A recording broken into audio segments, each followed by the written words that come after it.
taste of the sweet life. I miss the conversation. I'm searching for a song tonight. I'm changing all of the stations. I like to think that we had it all. We drew a map to a better place, but on that road we had a fall. Oh baby, why did you go away? I was there for you in your darkest times. I was there for you in your darkest nights. But I wonder, where were you when I was at my worst, down on my knees? And you said you had my back, and I wonder, where were you when all the roads you took led back to me? Now I'm following a map that leads to you. That map that leads to you. There's nothing I can do. That map that leads to you. Following, following, following. I hear your voice in my sleep at night. Hard to resist temptation. 'Cause something strange has come over me, and now I can't get over you. No, I can't get over you. I was there for you in your darkest times. I was there for you in your darkest nights. But I wonder, where were you when I was at my worst, down on my knees? On my knees. And you said you had my back, and I wonder, where were you when all the roads you took led back to me? Yeah. Now I'm following a map that leads to you. That map that leads to you. There's nothing I can do. That map that leads to you. Following, following, following. That map that leads to you. There's nothing I can do. That map that leads to you. Oh, oh, oh, oh, oh, oh. Yeah, yeah, yeah, yeah, yeah. Yeah, yeah, yeah, yeah, yeah. Oh, oh, oh, oh, yeah, yeah, yeah, yeah, yeah. I wonder, where were you on my knees?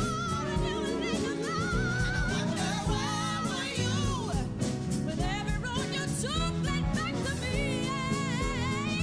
So I'm following the map that leads to you. That leads to you.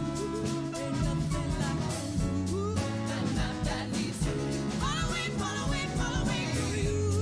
That map that leads to you. There's nothing I can do. That map that leads to you. Map that leads to you.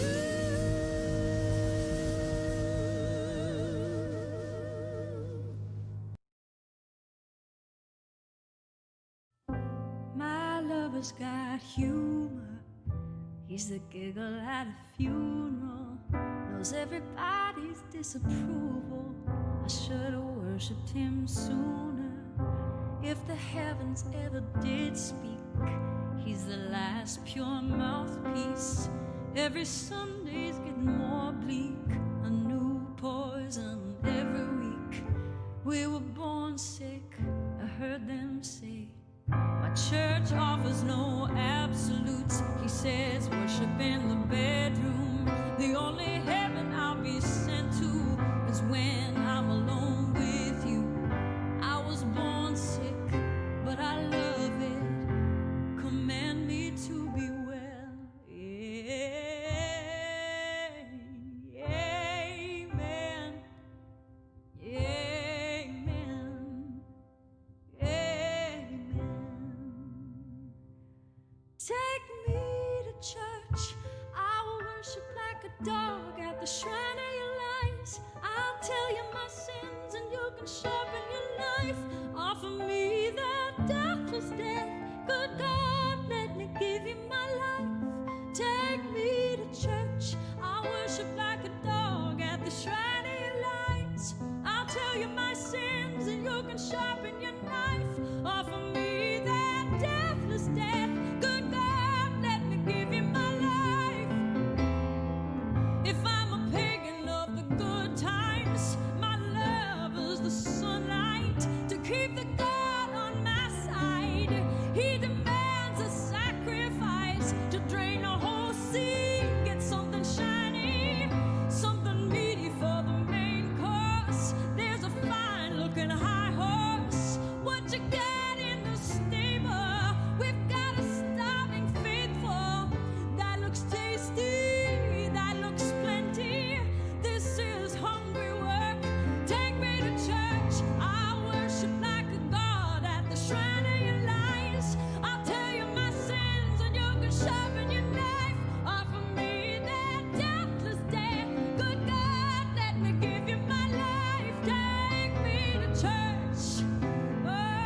of kings when the ritual begins.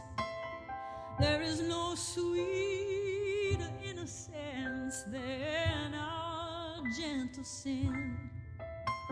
In the madness and the soil of that sad earthly scene, only then am I human, only then am I clean. Take me to church, I'll worship like a dog at the shrine of your lights. I'll tell you my sins and you can sharpen your knife. Offer me that deathless death. Good God, let me give you my life. Take me to church at the shrine of your lights. Oh, you can sharpen your knife. Offer me that deathless death. Good God, let me give you my life. Amen. Amen.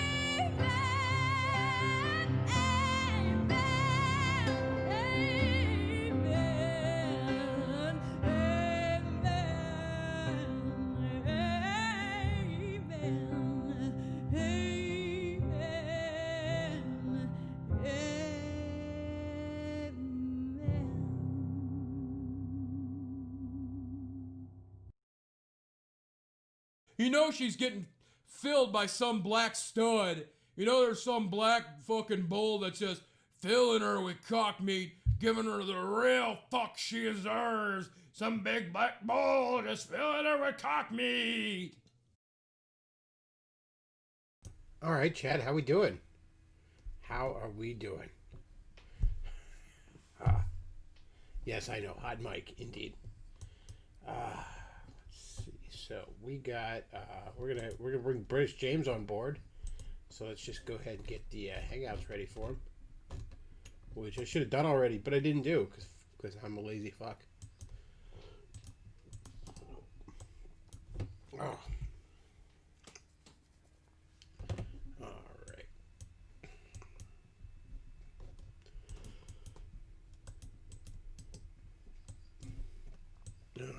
Sending him the link.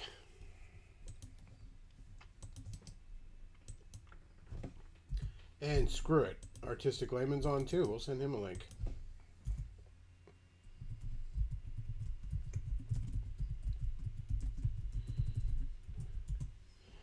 Okay.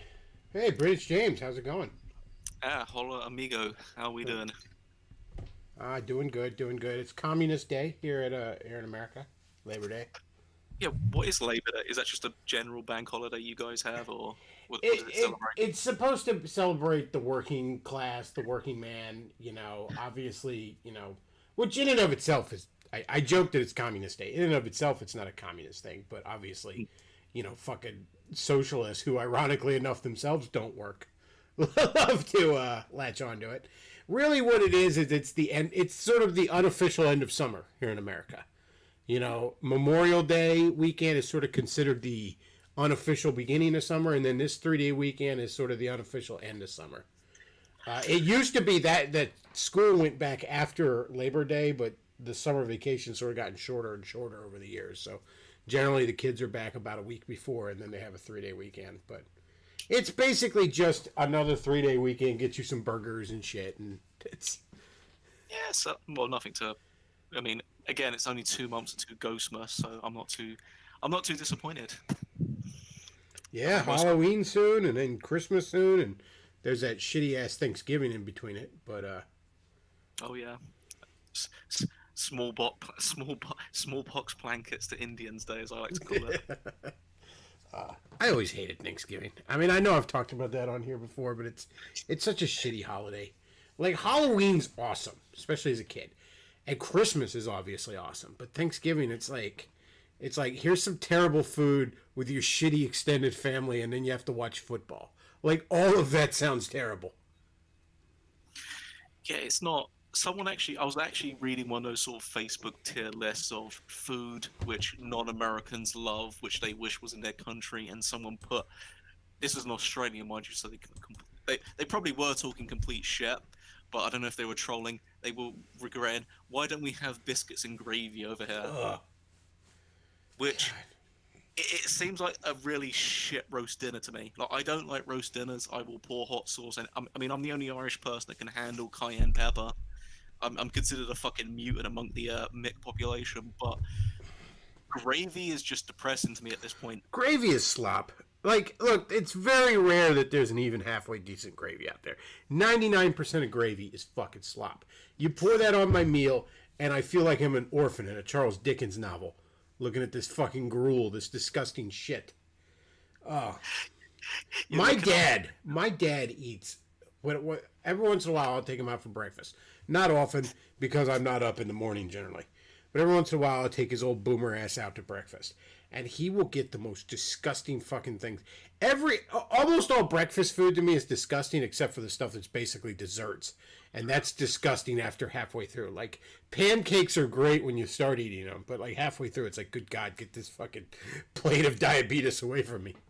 Yeah, it's too decadent, especially when it's like, here's pancake. Like McDonald's used to do in England, pancakes with maple syrup and butter. And I think they stopped doing it. I don't know why, because it wasn't that bad. Because what do you expect? You go to IHOP, it's like, here's pancakes with cream cheese, fucking frosting, and strawberries and syrup, and what the fuck, we threw a donut on there too.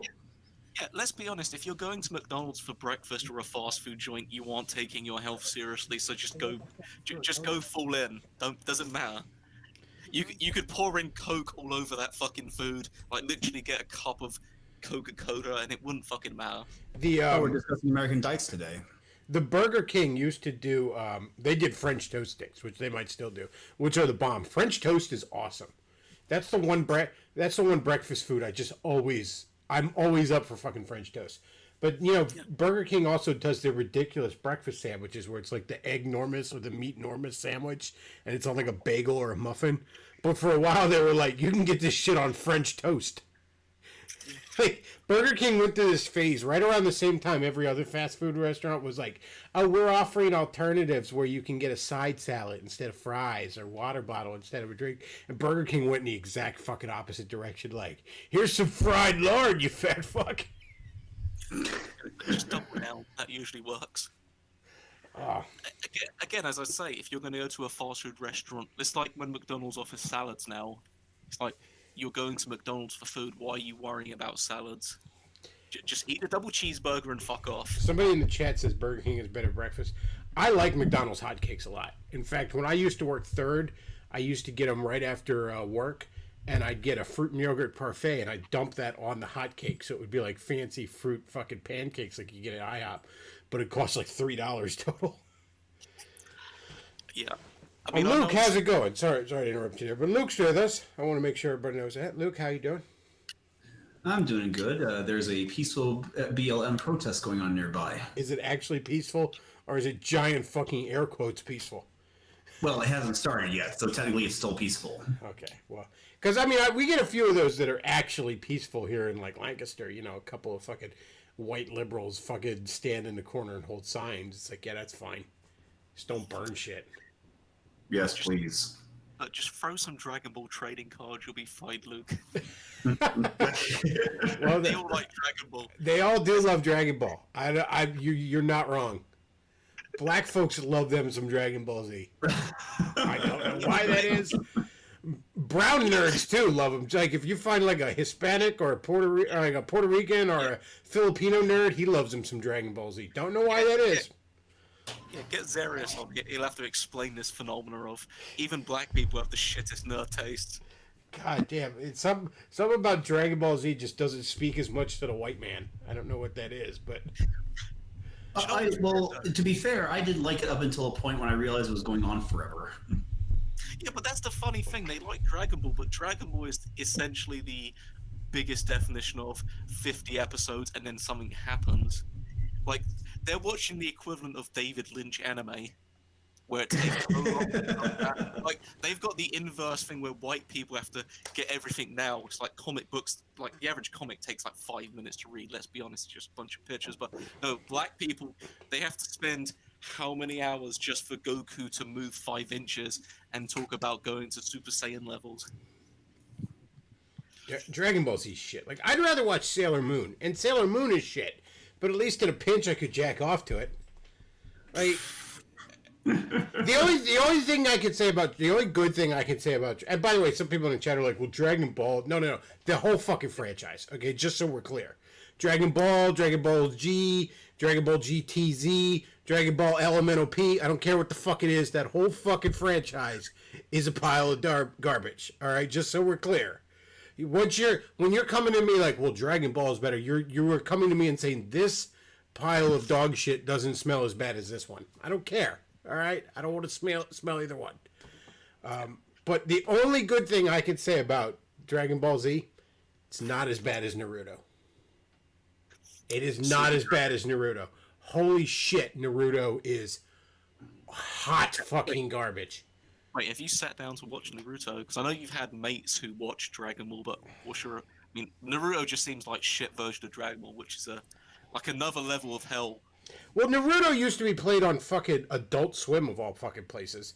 And there was another one they played where it was like some high school girl, and she had this weird femdom relationship with a quote-unquote demon that was like some weird furry wolf boy. It was like some emo boy, Inuyasha. They would play Inuyasha and fucking Naruto all the time, like at like 10 p.m. on Cartoon Network.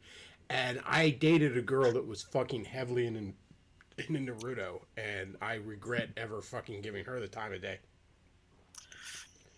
Oh yeah, because she probably treated her clit like the spinner thing on Guitar Hero when they played it. From watching that show, it was just going back and forth anytime she watched Inuyasha.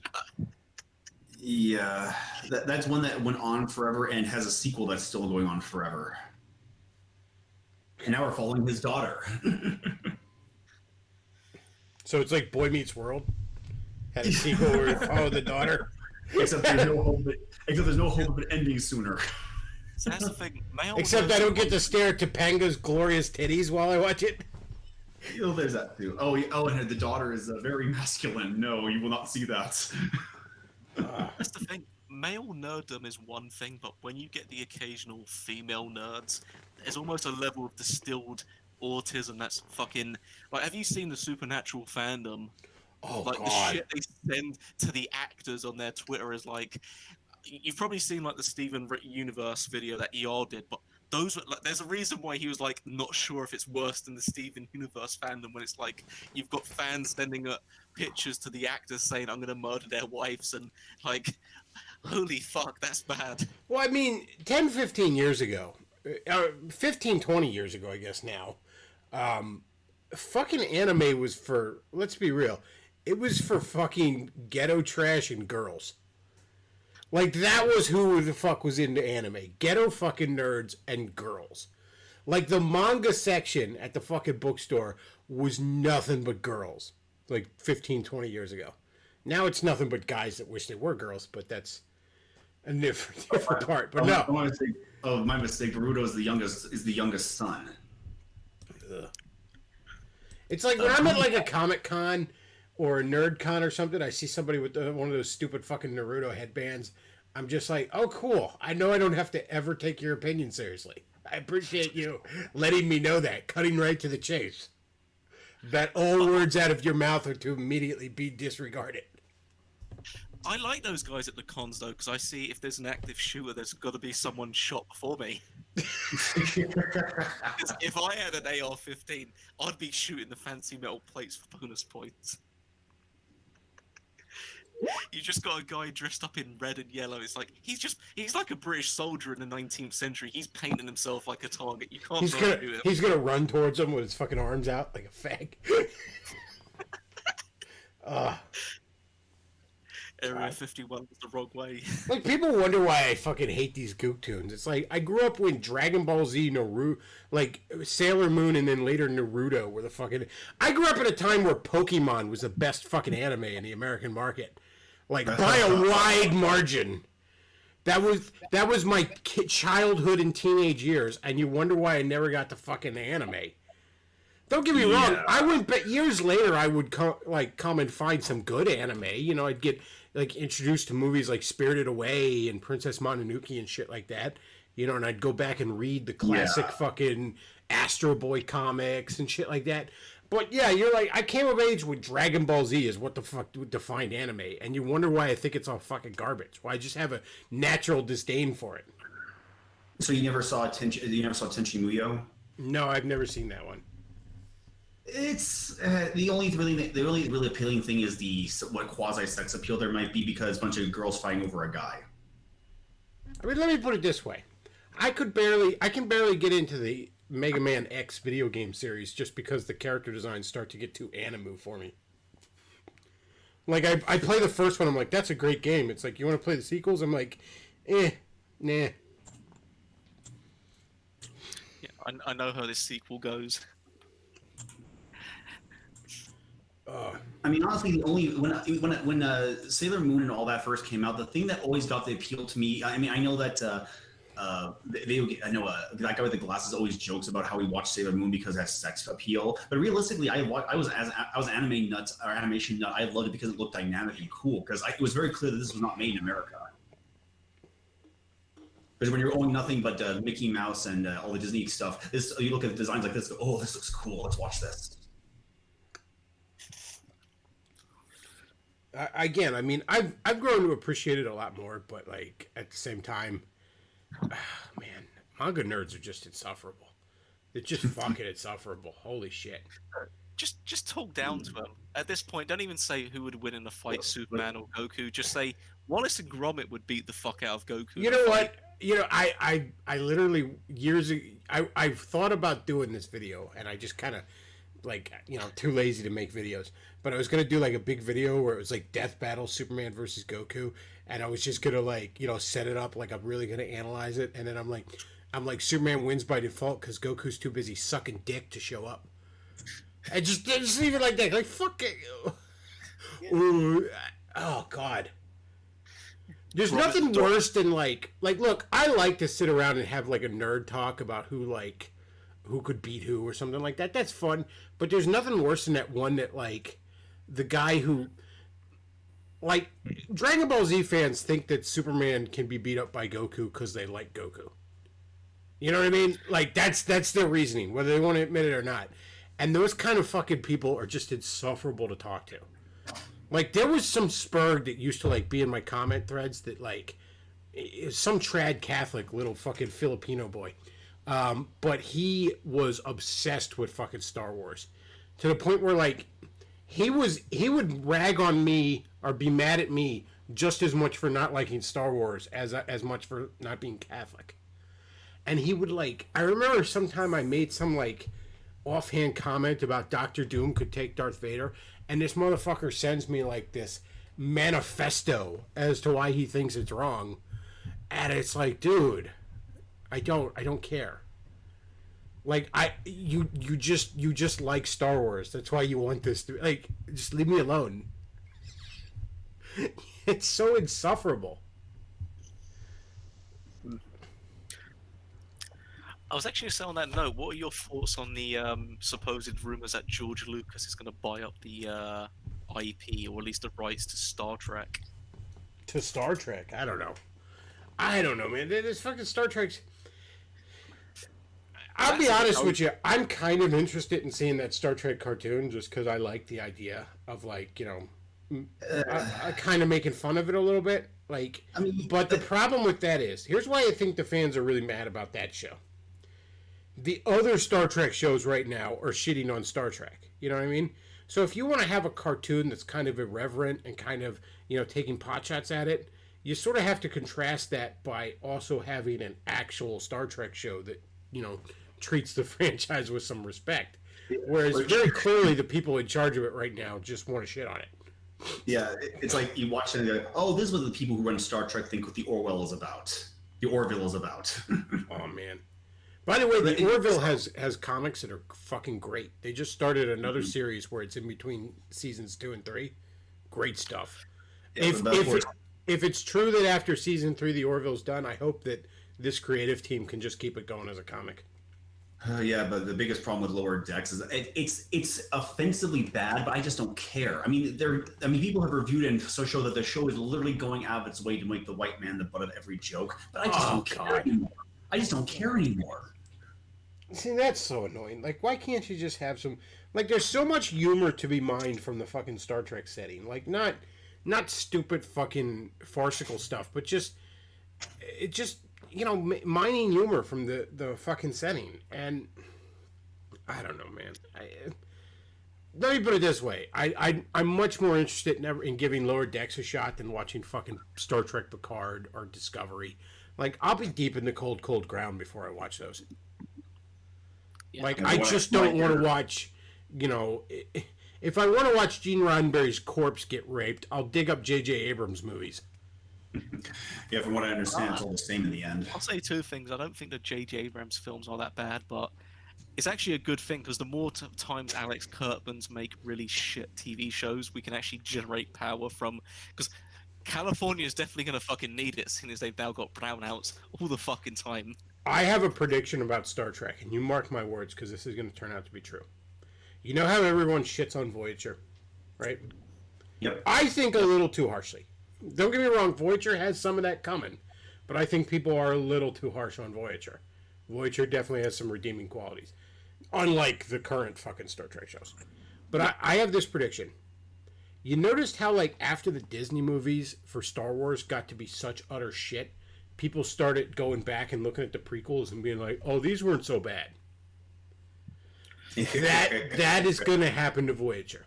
Star Trek fans are going to start going back to Voyager after what we have now and being like, oh, we didn't know how good we had it. Same with Enterprise. Enterprise, I finally watched most of it here recently. It's not that bad. It's not nearly as bad as its reputation, that's for fucking sure. Now, there's no defending the fucking horrible intro music. I will. That's a hill I will die on. There's no defending that. That's not really a hill to die on. That is the hill I will die on. I will die on that hill. That's an anthill to die on. Everyone thinks it's shit. I'm just saying, if they could have a firing squad and say something nice about Star Trek Enterprise's intro, or we'll shoot you. I'd be like, all right, I'll see you in hell then. I'm not doing it. I think it's catchy. It's contagious. Yeah, it's catchy and contagious. All right, so is herpes. Like, look, I'm being honest. I can remember the intros to TOS, TNG, and DS9 and ENT. I can't remember Voyager's, and I think I've blocked out Picard's intro just from trauma. Isn't Picard's intro just like it sounds like somebody punching a jar of mayonnaise because it's just Gene Roddenberry's corpse getting sodomized? No, yeah. It basically it's just it's this sound. It's the squelching sound. Yeah, it's just it sounds like somebody's making mac and cheese. Yeah. There's embalming fluid going everywhere. But no, mark my words. Voyager and Enterprise are going to see like a bunch of people going back and saying this wasn't so bad, because again, compared to what we have now, like the prequels are shit. I know a lot of people want to like revisionist history right now and say that everyone loved them when they first came out. It wasn't until Red Letter Media changed everyone's mind. It's like fuck you. Yeah. I walked out of episode 1 saying what the fuck was that? Yeah. I mean, I've said this before. There's the famous episode of Spaced in 2000 where Simon Pegg gets fired from a comic shop for shouting at a kid trying to buy a Jar Jar Binks doll. That's on fucking record.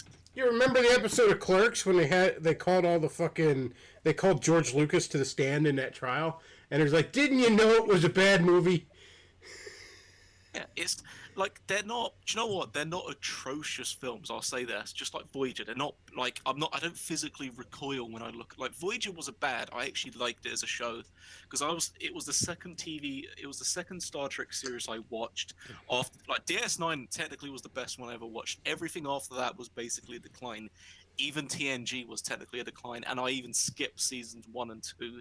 I didn't fucking bother with them. But Voyager was not bad.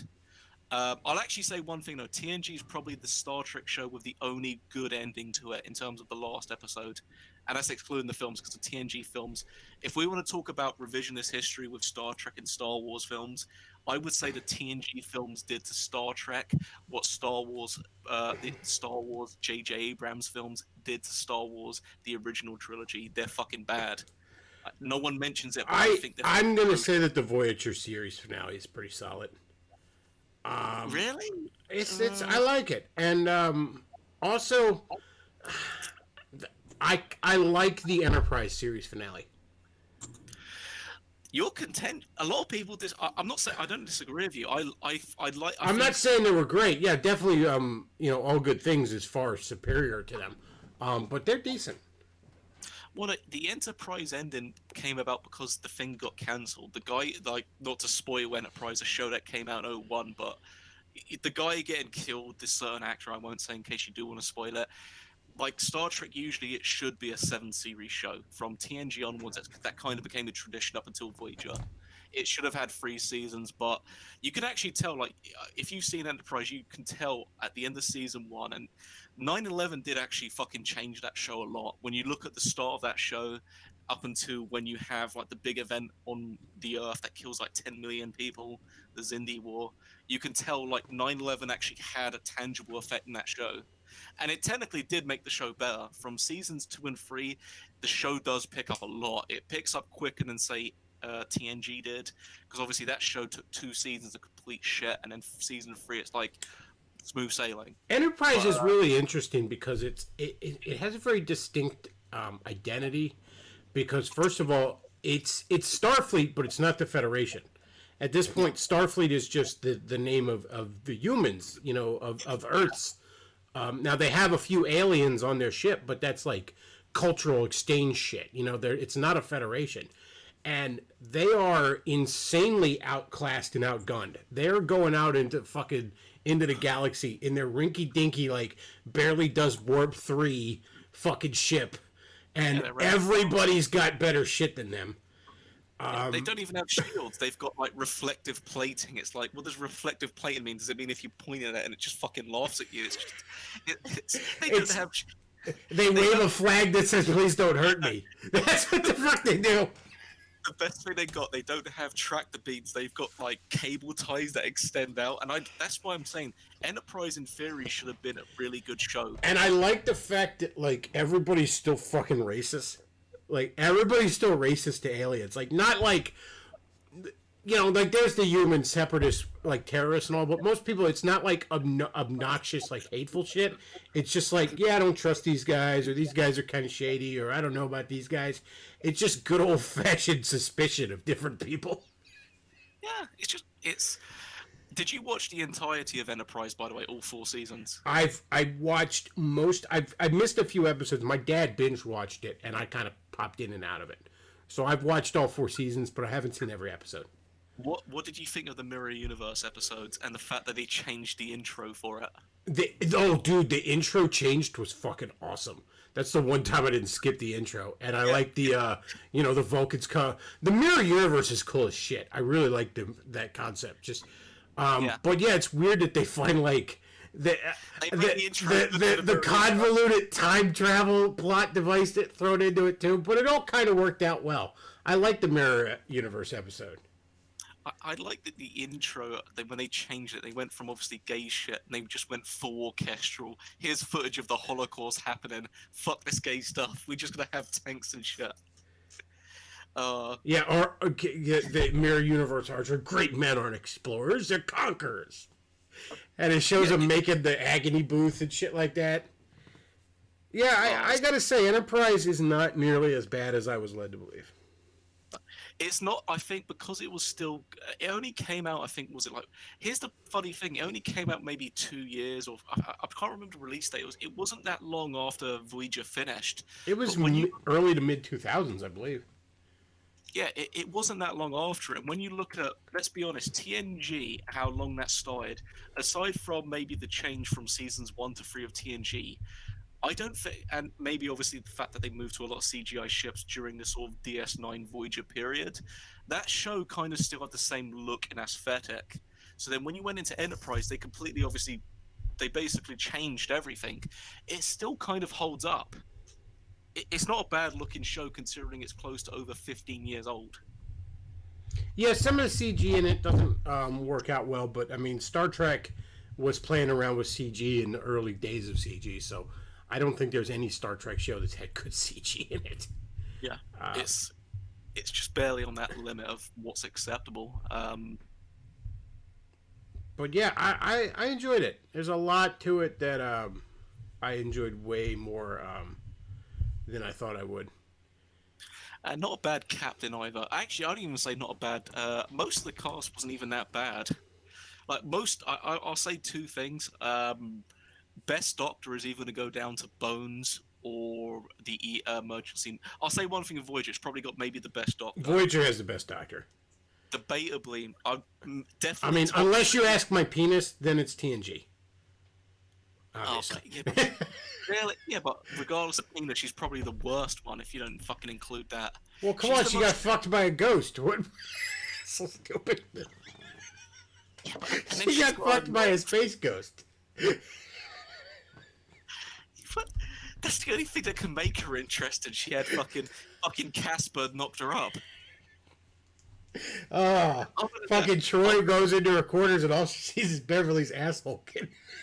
It's like it's like Scary Movie 2. She's gonna be on the wall getting pumped.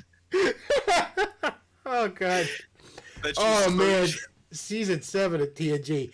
You know, season 7's not as bad as season 1 because season 1 is just an absolute dumpster fire. But the plots in season 7 are so bonkers. But it still Yeah, the kind of story- works because everybody has kind of grown into their role so much that there's still good character moments out of it.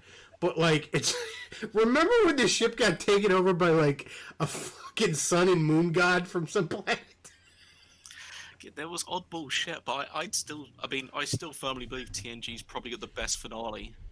Like I like DS9. I think it's still the best series of Star Trek overall. But let's be honest, Gul Dukat does nothing wrong, did nothing wrong, should never have done wrong. But him turning into like a space Satan was a bit fucking dumb. Oh man, yeah, DS9 is definitely the best of the bunch. I was looking at even the side characters, just like the banter between Odo and Quark is probably far better than anything Alex Kurtzman will ever produce post, let's say, TNG the films. I'll be honest with you, taking aside the current Star Trek stuff, cutting things off at Enterprise, which I think is where most fans would, if not Yeah, they are. Voyager. I'm going to make a controversial opinion. The original is the worst one. Now, part of that is because of how old it is, and shows do age. Yeah. But when you go back and look at the original, like it had incredible highs. Don't get me wrong, but it had some fucking garbage heap lows. Like Fry from Futurama described the original Star Trek as 70 episodes, about 30 good ones, and that's the reality. Like probably only like 45% of that show is really good. The rest of it's kind of ass. And that's a pretty low batting average. That's even lower than Voyager. Most Voyager episodes are just okay. There's a few that are like Voyager probably has the worst Star Trek episode ever with Threshold. But most of them are just okay. TNG, for example, has that, season 1's probably the lowest point of the fucking franchise. But then, it picks up to about season 4 or 5 is probably where it peaks. DS9 had really great highs and all, but man, the original, I mean, more than half of those are fucking awful. Like, I can't imagine them being good in the fucking 60s. Yeah, TOS is the definition of hit and miss. It's as you say, 70 episodes good, 30 bad. That's basically one episode good, one episode bad. That's not good batting averages. Yeah, when you're batting 500, that's not the best. I suppose the thing that saves TOS to an extent is A, it was the first of its kind. B, was it like in the fucking 60s? Yeah, it's the original, and nobody can be the original. I mean, obviously. And look, I mean, obviously they had the movies, most of which are good. Oh, I like, think all of the Star Trek 1 is complete dog shit. Absolute dog shit. Star Trek 5 is bad, but it's an interesting bad. Like, you could tell there was almost a good movie there. It just really needed more polish. 2's obviously great. 3's pretty damn good. 4 is good for a comedy. 6 is really good. 6 is criminally underrated, in fact. Yeah, I'll make one amendment to that. One is not a total dog shit film, just for the fact that it's actually, from a technical standpoint, there's a reason why it was like a bit of a fucking bomb. it was really fucking well done. It's a fucking good looking film, but the plot was so fucking. One is just boring though. Yeah, that's Like the problem. that's the worst thing a movie can be. It's just boring. It's like 2001, but we made it worse. Exactly. It's like, yeah, we made 2001, but worse. Is coming here now. If you want to talk to her, you can have a seat. God, the Doctor in Voyager fucking was awesome. It is a very irritating program. Maybe we can disable its speech subroutines. Yeah, it's either Voyager or TOS for Doctor. I like both. I think I would say a good matchup would be Bones from the films or the emergency medical hologram from the TV show Voyager. You know what I liked about Bones in the original show? Because he wasn't the grumpy old man everyone remembers from the movies, you know. He was this dry, humor, smart-ass, sly motherfucker. But Bones from the show was low-key every bit the ladies' man Kirk was. He just wasn't wearing it on his fucking sleeve.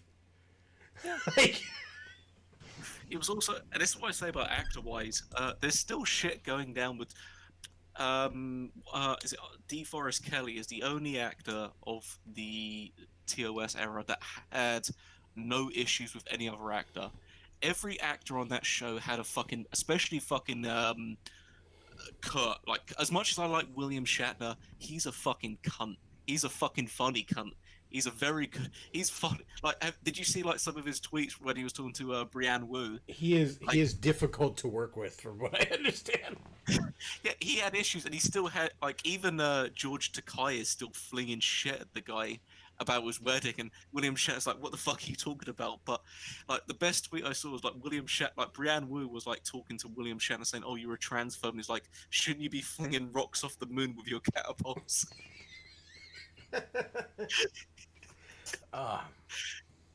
You know, he's a fucking pussy ass lefty, but you know who's a funny motherfucker is Patrick Stewart. He is good actor. Like he's a fantastic actor, but he is funny as shit. Like he is just fucking hilarious. Well, I mean, there's a good point Mersh made. I mean, I don't know if you watch Butcher Nightwave because I watched Revenge of the Sith. I fucking noticed there wasn't one this evening. Maybe I was losing my mind. I think they're off because of Labor Day.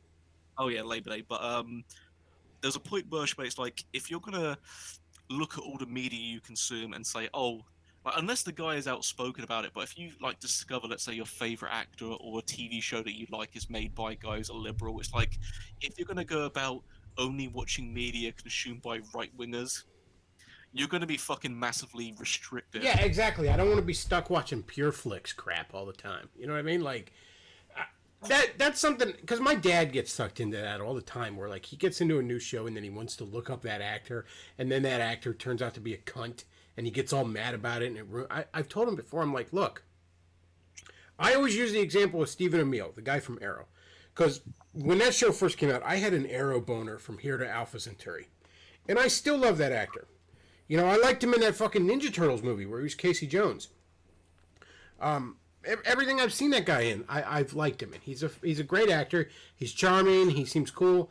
I don't know anything about him personally, and I don't want to know anything about him personally because he's not Casey Jones. He's not Oliver Queen. He's not any of those fucking people. He's Stephen Amell, and Stephen Amell is just most likely some empty-headed pretty boy who had to let some Jew fuck him in the ass to be Oliver Queen. Yeah. That is most likely what's... Now, I don't know. Maybe Stephen Amell's the best fucking guy in the world. Maybe he's literally the best human being on this fucking planet right now. I don't know. But I'm not... Why the fuck would I look into it? I'm not hanging out with him. You know, like... Well, stop getting sucked into these actors and, like, idolizing these actors. There's a reason historically actors have been considered like whores, because it's basically the same fucking... skill set. No, as the Greeks said, they were a step up above whores. They're literally tiny step. You know what an actor's job is? An actor's job is to read lines he memorized that he may or may not understand, and fake the appropriate emotion. Yeah, that's it. He's a porn star without the sex. That's what an actor is. You know. I want a hamburger. No, a cheeseburger. I want a hot dog. I want a milkshake. You'll get nothing unlike. I love that episode of Family Guy where Stewie kidnapped the cast of Star Trek Next Generation because first of all they're all doing the voices, but like Stewie's all like, oh, I love Star Trek Next Generation so much, so he kidnaps the cast and he's hanging out with them and he discovers they're all a bunch of whiny, obnoxious cunts and he can't stand to be around them. Hello. Yes, welcome to McDonald's. Can I help you? Oh, hailing frequencies open, huh? Okay. Yeah, we're gonna get 2 McChicken sandwiches and a Diet Coke and what do you want, Michael? A McDLT? No, I already told you they don't make those anymore. You know, sometimes it's a regional thing. You could ask. No McDonald's anywhere makes a McDLT anymore. I'd love a Shamrock Shake if they got any of those. It's September, Jonathan. Oh, that's a great episode. And that's not even the focus of the episode. That's just something that's like happening in the background. Like every once in a while we cut to it. To Stewie's adventures with the cast of TNG. And the best part is he killed the actress that played Tasha Yar early on in it. Why is that a thing? Even South Park did that. Do you remember the episode where they like try to sell veal in South Park? And Oh yeah, Cartman wanted to hang out with Michael Dorn.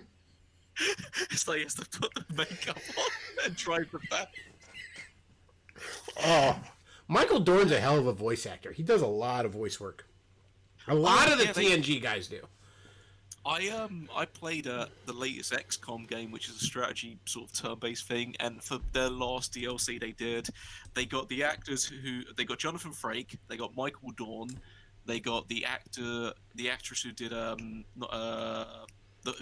not fucking Beverly Crusher, the other bitch. Deanna Troi. I don't remember the actress, but yeah, she was. Deanna Troi, and they got the actor who played Q. They all did voice work for this fucking expansion. Well, they basically got Jonathan Frakes was one of the directors and producers to the Gargoyles cartoon, and I think him and the actress that did Troy were like voice actors in it too. And that came out like right as TNG was ending. Yeah. Well, I mean, there's certain. I mean, when it comes to a lot of those guys do hang out together. Like, for example, even like when they did the Halo games, they actually got like a lot of the cast of Battlestar Galactica and Firefly when it came to voice acting. So they do hang out and they do this stuff. So you'll be surprised. You'll see you'll see one TV show or video game or film, and you'll find out why is there an entire Star Trek series voicing this fucking show? It's weird.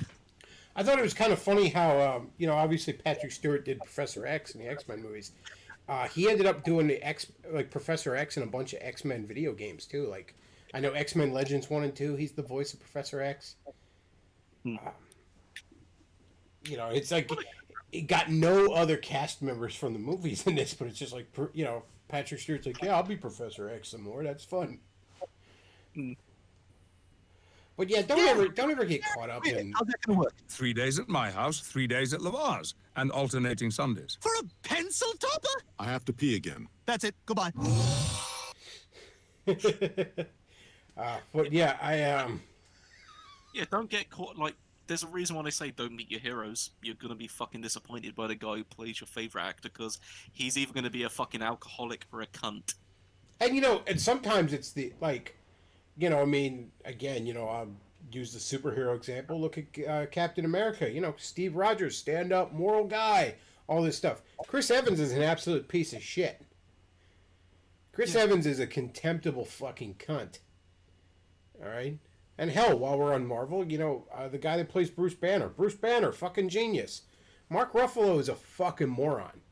Fat retard. Yeah, Mark Ruffalo is half a fucking retard. Like, his IQ, if it's higher than the 90s, I would be shocked. It's probably like 85 if I had to hazard a guess. Do you know what's funny thing though? The lowbrow comedian, like, is it Chris Pratt, the one fucking Star-Lord? Oh yeah, he's the most stand-up guy of the bunch. Yeah, even like it was weird for me because apparently this was a big for the American. I never knew it. Like Vince Vaughn being like apparently the most right-wing person since like Clint Eastwood. I never fucking knew, but I never expected that guy from the fucking the Wedding Crashers to be like we should let more guns in schools because I never would think an actor should Vince say Vaughn that. is funny as shit too. God, guys, Wedding Crashers is a great movie. That is one of those underrated movies not a lot of people talk about. Like, but that's funny as shit. Well, I would say on the I mean, it's that early sort of noughts to it's that I like to call it the Owen Wilson period of films Nobody where- talks about like the R-rated comedies from that time, and there's just some really good ones. I mean, there's like Van Wilder, there's Eurotrip, there's Wedding Crashers. I mean, it's not R-rated, but hell, even Mean Girls is like way funnier than it has any right to be. I remember seeing Mean Girls because like my girlfriend at the time wanted to see it, and I'm like, oh, this is probably gonna suck. And I was like, this movie kicks ass. Also, Lindsay Lohan was never looking better than around Mean Girls. Lindsay Lohan circa Mean Girls is fucking hotter than the surface of the sun. Lindsay Lohan, why you don't do drugs? Yeah, circa Mean Girls, Lindsay Lohan is fucking amazing. I mean, not Lindsay Lohan now. That's a big old dumpster fire. Yeah, she's 34 and she looks like a Barbie doll that someone took a Bic lighter to and just fucking melted the face off. Yeah, she is rough. She is just fucking rough right now. I think there's even another joke fucking Marshall. I think Marshall probably made the best point you should ever. If you were ever want to insult a woman, go up to them and say, "You look like you smoke." Oh. Like, that rough look. Like, let's be honest. When someone smokes, it's kind of like, especially if they're good looking, they don't look like they are old. Like, especially if they're young, it looks kind of sexy on a woman. But then you get that sort of look where she looks like she goes through 2 packs a day. That's when you say that comment. That's the look you're going for. Like, the fucking wrinkles, the fucking smell. She's probably got cats. Well, if she smokes, she pokes. When she smokes, she probably fucking belches and sort of coughs up phlegm every 5 minutes. Smoking's disgusting. It really is. Like, and it just stinks. Like, honest to God, I'm sorry to tell you, any smokers in the chat, like, you fucking stink. You stink all the time, okay? Like, yeah, good tobacco doesn't smell bad. But you're not smoking good tobacco. You and I both know that. Oh. You're buying the shit you can get at the fucking gas station for the cheapest the law allows. And it's like half fucking rat poison and formaldehyde. And you stink like a fucking chemical dumpster fire. All the time. I've got a pack of Marlboro Red and that smells bad. And there's a guy at my local... When I go my local commute, because I'm a poor fag, I have to get my train into work. There's a guy who smokes what's called wet tobacco. I'm trying to figure out the exact brand, but imagine tobacco. Imagine like you get tobacco smell. It's fucking horrible. It's even worse than fucking marijuana. Like, marijuana's got a bad smell, but imagine like the only way I can describe it is imagine burning wet dog. This guy smokes it at my fucking train station every day. And I'm tempted to, like, I'm actually going to go on Facebook and fucking record me. Like, I'll even live stream it just for everyone. It's like, what brand are you smoking and why do you do this to me? Like, bad tobacco is fucking atrocious. Like, it's worse. It's like burning rubbish. I can't describe the smell. And it's like, what do you get off of it? And cigarette smokers are some of the most desperate, needy, pathetic drug addicts you'll ever fucking meet. Like, the difference between you and the person that sucks a dick in an alley for crack is that you don't have to suck dick in an alley for cigarettes. Okay? But go to any prison and you'll see that the average smoker will indeed suck dick for cigarettes. Oh, especially the smoke breaks as well. Every like hour or so, I'm gonna go out and have a quick well, you're not in America, but yeah, have a quick fag. So you really need it. Oh, the job's stressful. It's like, are you telling me if you didn't have that smoke, you'd fucking explode? It's not fucking stressful. You just want to go out for 5 minutes and not do any work, don't you? I remember... all the same at a petting party or a poker game. Everything's got to stop while they have that cigarette. I remember when I was like, right out of high school and I'm working at Burger King, I went up to the manager one time and I was like, I'm thinking of starting smoking. And he goes, what? Why? And I go, well, that way I can have like 14 extra breaks a day. And he was like, yeah, okay, fine. Go take 5. Like, yeah.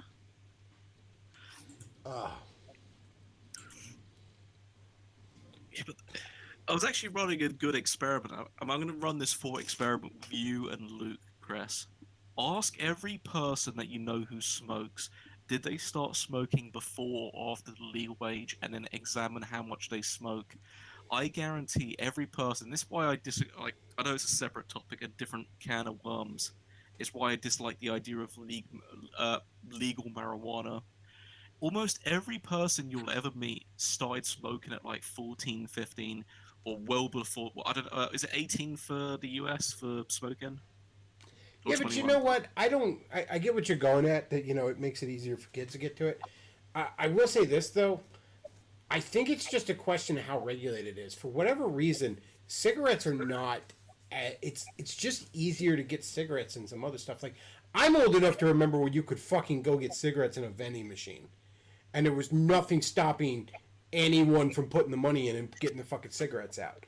Whereas alcohol was fucking hard to get.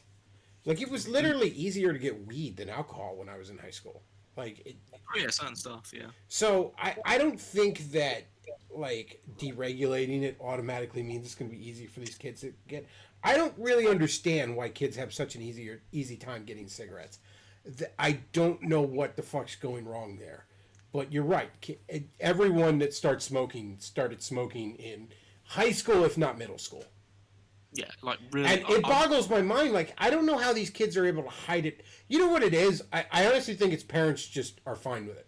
And I don't know why you would ever be fucking fine with that. But how the fuck can you possibly hide that? Like, that's something that when you do, you stink of it all the fucking time. Unless the parents smoke too and they just don't notice, I can't imagine how you as a kid even begin to hide that. Like, I technically started smoking at 24, which I'm probably the only person you'll meet who did that. And even then, when I fucking breathe, I can actually smell, especially if I'm smoking like a Marlboro, because that's not cheap shit, but Marlboro is kind of, it's like, fuck it, it's like the Jack Daniels of cigarettes. It's like any prick smoked it. You can tell when it's on someone's breath. If you smoke something good like a Dunhill, you won't smell of it. But it's like, even then, I'll have to like fucking grab a chewing gum and maybe like fucking have like a glass of Coke. Like, but the fact is, if I can smell it on my breath, guaranteed any parent's gonna smell it on their fucking kid's breath. Yeah, I don't know how these kids manage to sneak it so much. I really don't. And I think the worst, I can imagine someone like getting a bottle of deodorant and spraying it on their tongue and fucking recalling in horror for like 2 minutes because they've just fucking eaten aerosols. But that's the only way I could see them maybe escaping it, because they've probably destroyed most of their tongue's usage for the next few days from putting fucking Lynx or whatever deodorant brand you've got. Like, fuck yeah, I'm gonna drink some Old Spice to get rid of the taste of this Marlboro. God, Lindsay Lohan was so fucking hot in that movie. Yo, hey, I wouldn't mind filling her stocking. Oh, what the fuck happened to her? You know who's aged well though is Lisa Loeb. I was checking her out recently, like that '90s fucking singer. She's fucking hot still. I'd get all over that. She's got Facebook, a fucking MILF thing going on. I was gonna say on Facebook or for a pair of binoculars. Yeah, I've been seeing Lisa Loeb lately. She doesn't know though.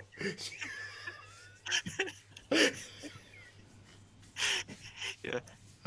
You know, Lisa, when I bring you breakfast in bed, all you got to do is say thank you. None of this, how did you get into my apartment shit.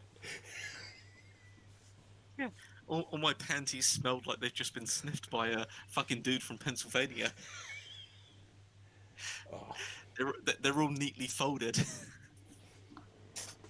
Yeah, I'd still get on that.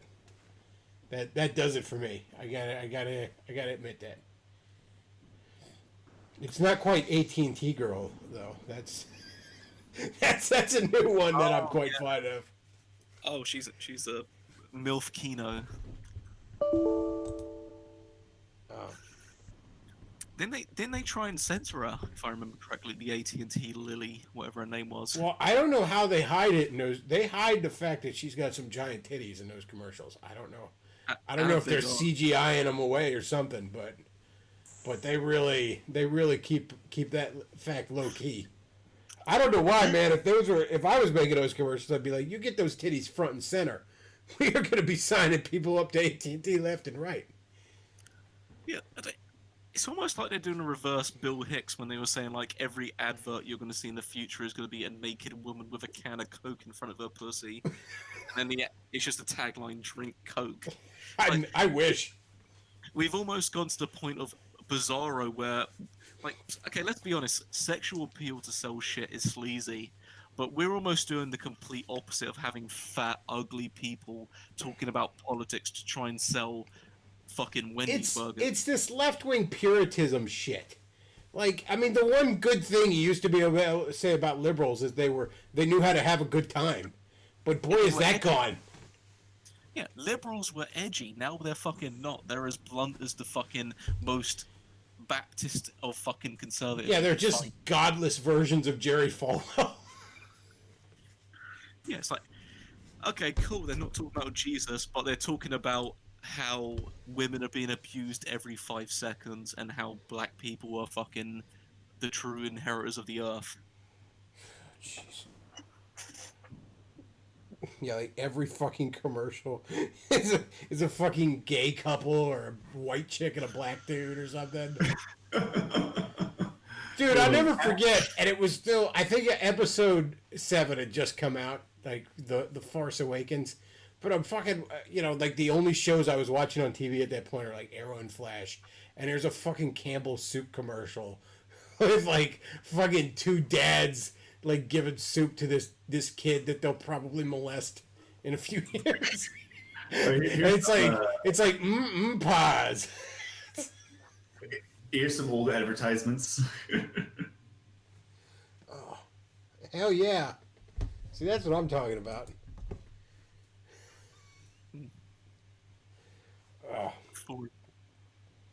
4 inches has never been so satisfying. Jesus Christ, didn't know that fucking Bob Chipman had a fucking girlfriend. Well, no, actually, Bob has a giant dick. It just appears 4 inches because that's all that sticks out from his belly. Ooh. Bob can have a fucking mandingo porn star dick, and like all you'd see is the head poking out from the folds. It's like a weed. It's like you've got to the root for most of it. You've got to pull the whole thing out. Yeah, it's got a deep root system. The roots of most of it's like, Jesus Christ, was that really there? Was she meant to be like? If that's a Philly cheesesteak, yeah. I mean, most of my Phillies are 12-inch, but Somebody says 4 inches has never been so satisfying. Should be the title of Ralph's sex tape. Ooh, fucking. That's right, Chad. It's the width that matters more. Girth is more important. Everyone knows that. Well, it's not really girth with Ralph. It's more like fucking circumference. Don't worry, ladies. He'll shove his hoof in your butt. Oh, Ralph, what were you doing? It's a shame because I actually didn't even know. I think this has been mentioned before. It's like the predictions still come true of obviously what fucking Medica says. Like all you guys have to do is just basically get people in front of the screen and press play, and they still fuck it up. But no, it's a shame the guys. I mean, I didn't know the guy was dying of cancer, but yeah, Medica's probably gonna be dead. I will say by the end of the year, depending on how treatment goes. Yeah, apparently he's got the full-on cancer AIDS.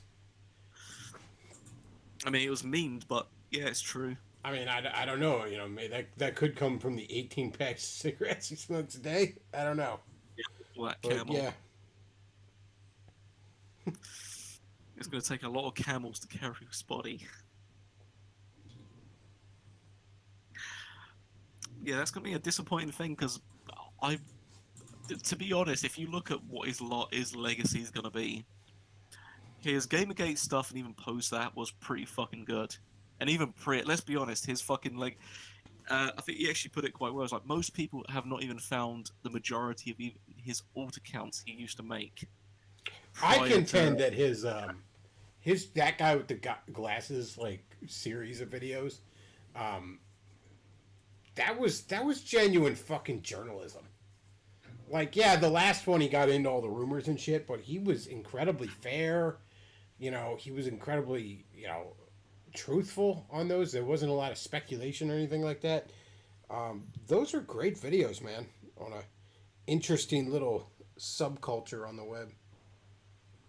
Yeah. Again, there was so much history of that fucking site. Oh, have you heard the rumors with what Spoonie's gonna do? Obviously because he's been kicked out of the house. I heard he was moving in with his brother. Yeah, so this guy who's usually doped up on pain medication, who's most likely mentally insane, is now going to be probably spending a lot of hours on the road in a large U-Haul van across America, across a wasteland full of writers. Do you think anything bad's going to happen? One could only hope.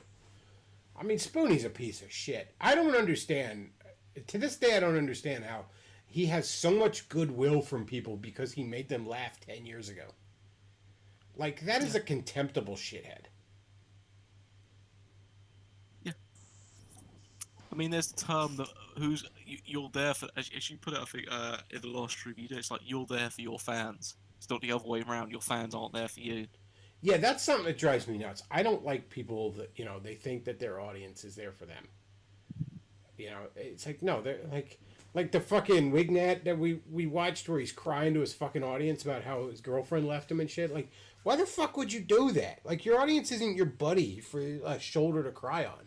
Like, why the fuck would you do that? That's so fucking retarded.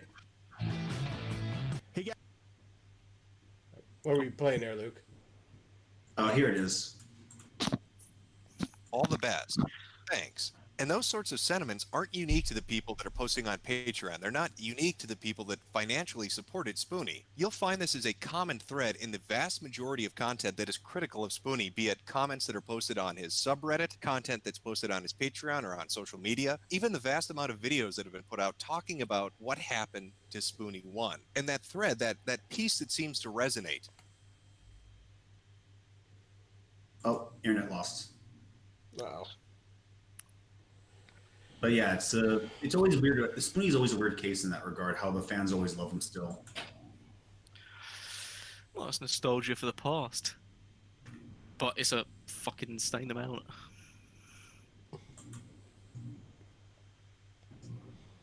Somebody says, that's not true, Beckloff. You can cry on my shoulder anytime. Well, thank you very much. I might do that one night, crying about the fact that, no, I have no Lisa Loeb mommy girlfriend. So, I'm so sad. That TFW, no Lisa Loeb mommy girlfriend.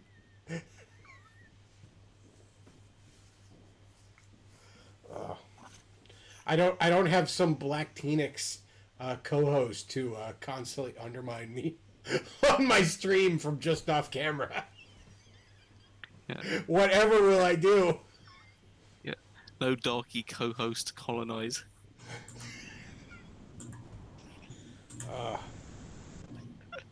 For fucking years. Or you can simply appreciate the content they put out for you to consume.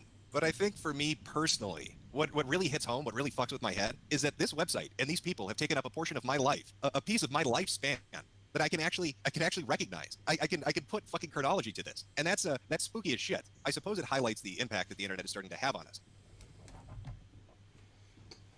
I didn't discover the channel Awesome Guys until, basically they were already becoming a joke. I think it was like 2012 when I kind of stumbled onto them.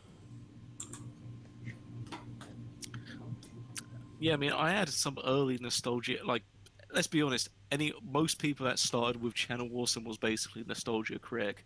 That was the fucking backbone and the spine and basically all the fucking bones in that body. Because when he kind of stopped doing videos, like when he did that fucking hiatus thing, like the fucking website essentially fucking dissolved at that point.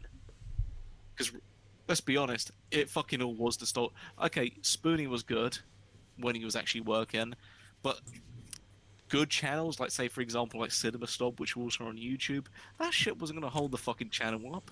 Cinema Snob's really good though. Cinema Snob, Phaelus and Looper are the only ones from that channel. I guess I sometimes will watch Doug, but I like Cinema Snob still. I like Phaelus.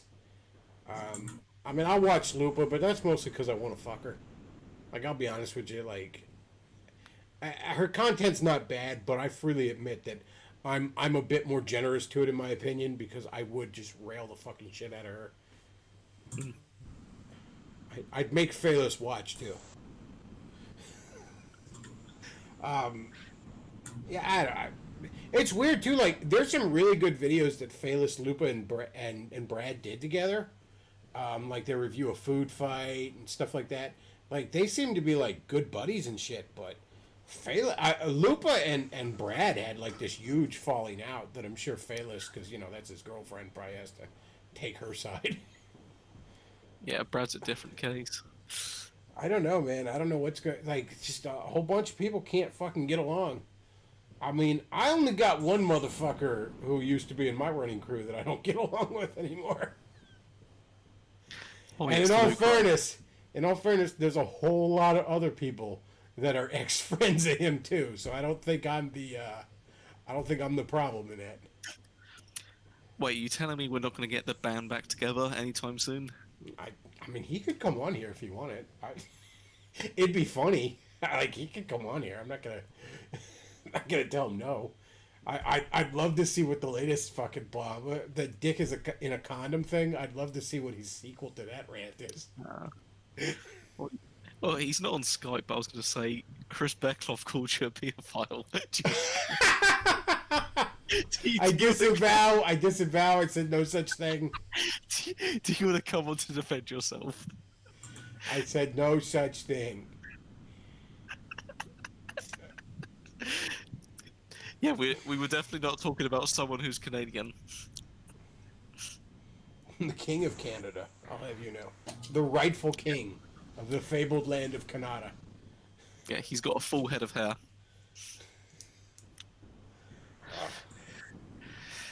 Oh god, what's this, Luke? Do you remember the movie Branded? Branded? I do not know. It was a really bad movie that tried to parody the weird way advertising controls on people, and the way they did that was having fat people in advertising. So it's kind of prophetic in that sense. Yeah, I don't think I've ever heard of that movie. It was bad. It was bad. Like, supposedly the advertisements become like aliens and they suck the life out of you or something, but it doesn't make any sense. Yeah, but that sounds like that sounds just like women to me, to be honest. Well, that's why women's hands often feel cold. It's not because they're cold. That's just a sensation of your life force slowly draining out of you. Yep. That's why you have to get them to drain your nut instead. It's like a supplement. Exactly. They're fucking energy vampires. Yep. Oh god, it's almost November. I just realized we're about a month away from every fucking Spurg trad Catholic going on about telling us in vivid detail how they're not masturbating. That should be fun. Oh, I sure do love when a bunch of trads insist on telling me about their dicks. The funny thing is, and I've said this before, someone actually made the point quite well. No nut makes, in a temporary sense, it does make sense, but in terms of a month long, when you look at the fact that the average sperm life cycle is only like 3 to 4 days. So that's the funny thing. Catholics think their balls are going to keep growing and growing to the point they're like fucking cannonballs.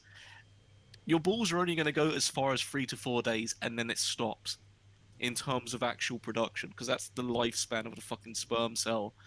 So this idea of I'm not going to nut for 5 years and I'm going to turn... That's the funny thing. It's like fucking Dragon Ball. I'm not going to nut for 5 years and then my fucking hair's going to start glowing gold and I'm going to start punching fucking orthodoxy people. It's like, no, it doesn't work like that. I think that's the reason they're all so insufferable and moody.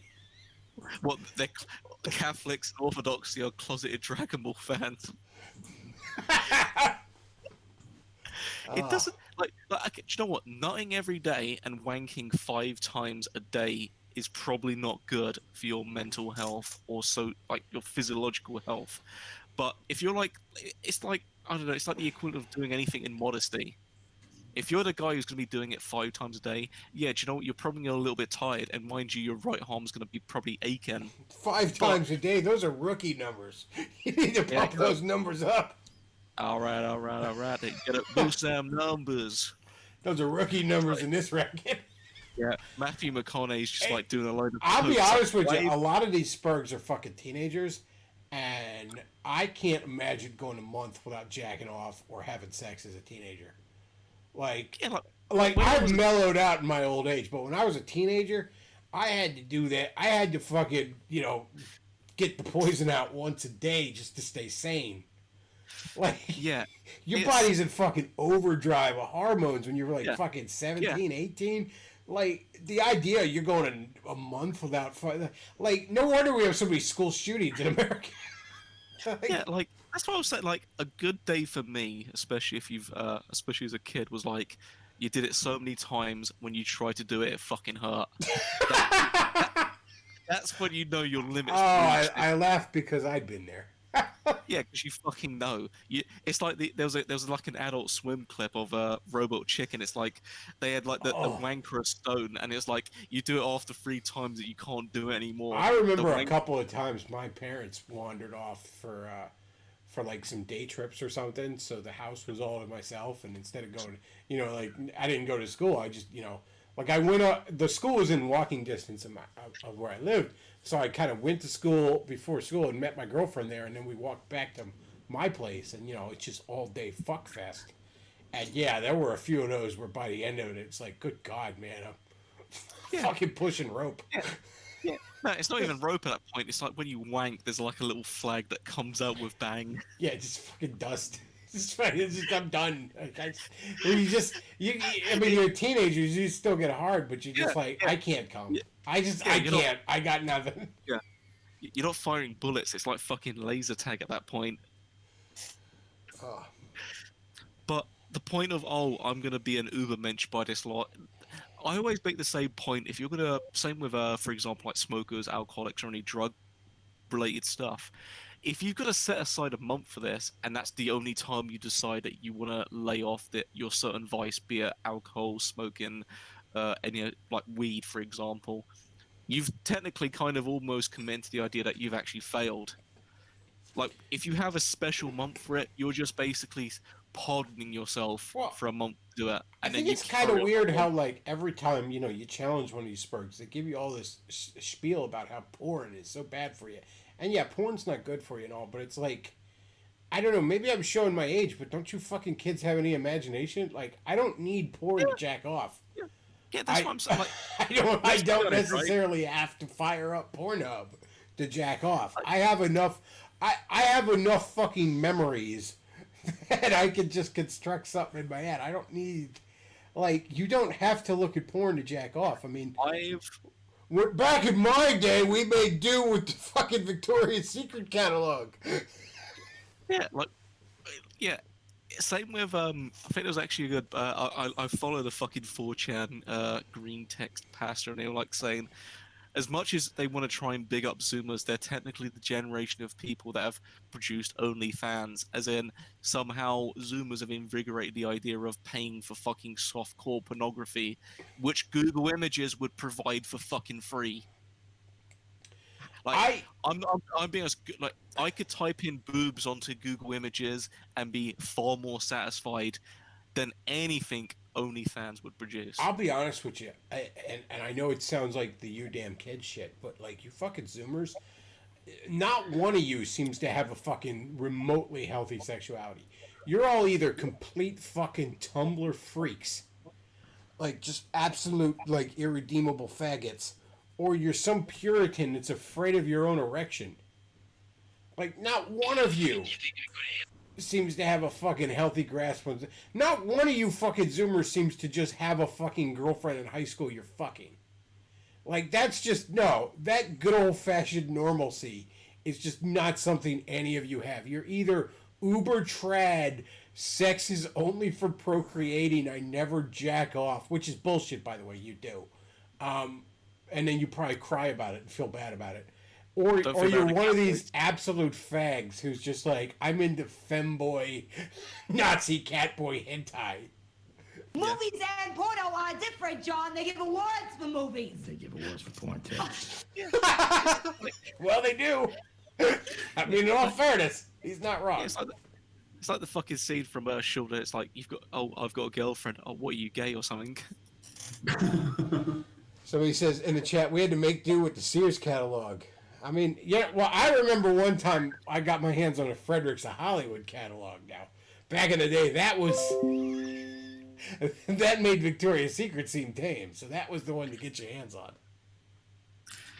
Mind you, have you seen some of those South American weather broadcast ladies? Like that's a different fucking level. That's like the curvature of the fucking of the continent doesn't fucking match up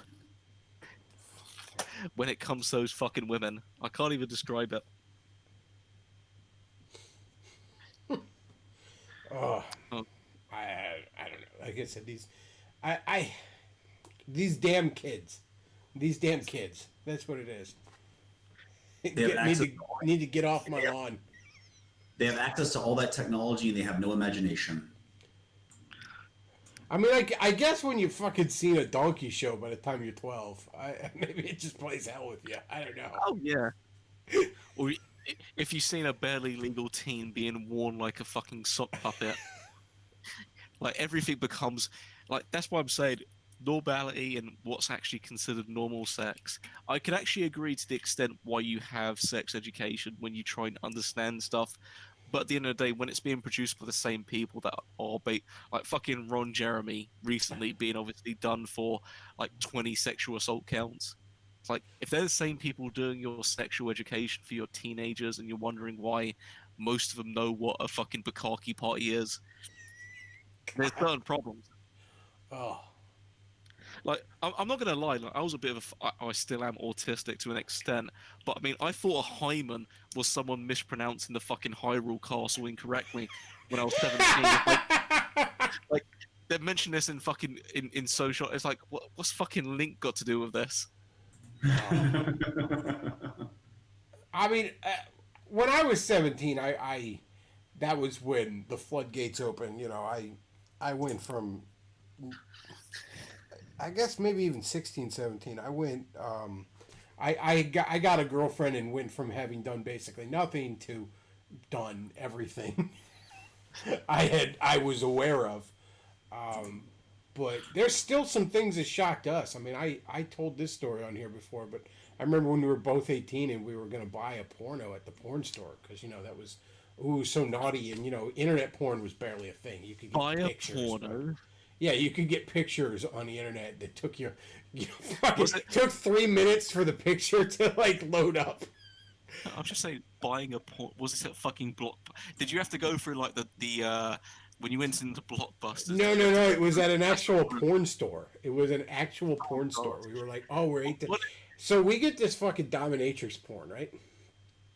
And I remember, like, there's a scene in it where, you know, the chick pulls out a strap on and she's gonna fuck this dude, and we're both horrified. Like, I don't know if I'd ever even seen a strap on, like maybe in a lesbian porn, but I'm like looking at it like, what the fuck? What's she gonna do with that? I don't understand. And then it's like, oh god, no. And like my girlfriend at the time was like, I don't understand. How is she getting anything out of this? This is stupid. Like, make him lick her pussy. Make him lick your pussy. What are you doing? Yeah, only poop goes through the butthole. Well, we weren't quite naive on that, but no, the idea of the dude getting fucked in the ass is just something like, you know, my girlfriend's looking all confused, like, is he gay? I don't understand. Oh god, the worst thing would be if your girlfriend got turned on by the idea of you being pegged. Yeah, thank God in heaven we were both horrified. Wasn't there a movie coming out about that? Just remember, kids, and all. Oh, that was a couple years ago. Yeah, they made a movie about a fucking strap-on or something. Like, I've got to say this for chat. There is an alternative history where Chris Beckloff got used like a bowling ball. Oh. And there's a similar strike video with a fucking Bulbasaur getting rolled through a fucking bowling lane. So he says the dominatrix asks, "Is it safe?"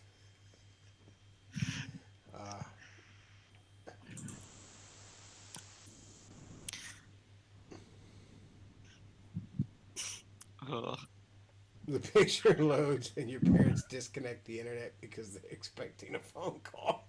Yeah, those were the times. Well, actually, I think the best thing is, how did your parents realize you started masturbating aside from the obvious thing? It's probably for me when they realized that all of the toilet roll was disappearing within 2 weeks. That's when they kind of figured out. They just pulled the drawers apart. It's like, that's where it went. Oh, jeez. Oh yeah, the movie was actually called "Fu." Uh, The explicitive. Boo.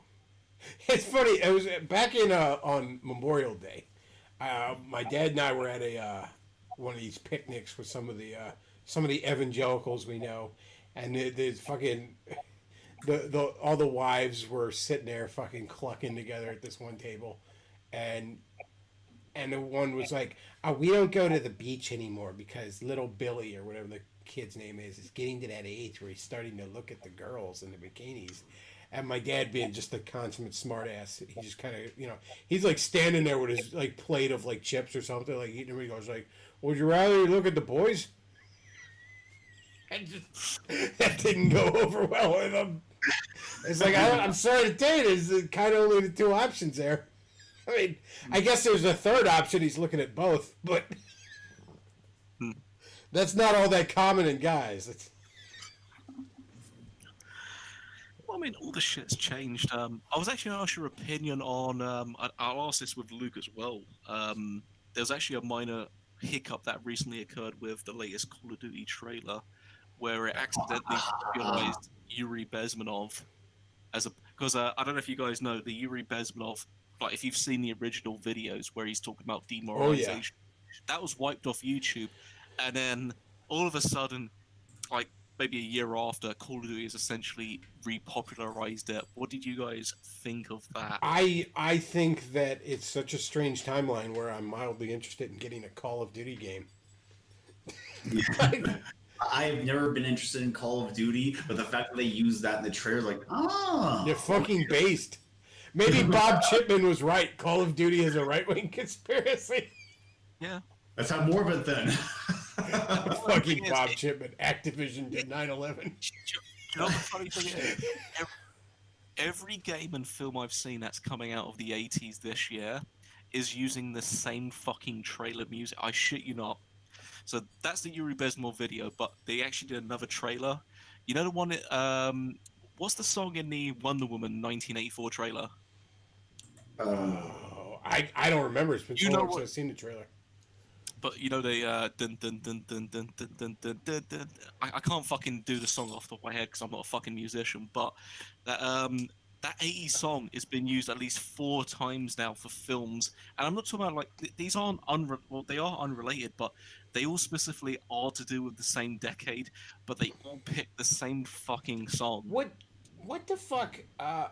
Let me find it. Are the movie theaters open? I don't know if they're open in my area or not. I heard some people say in some areas they're open again.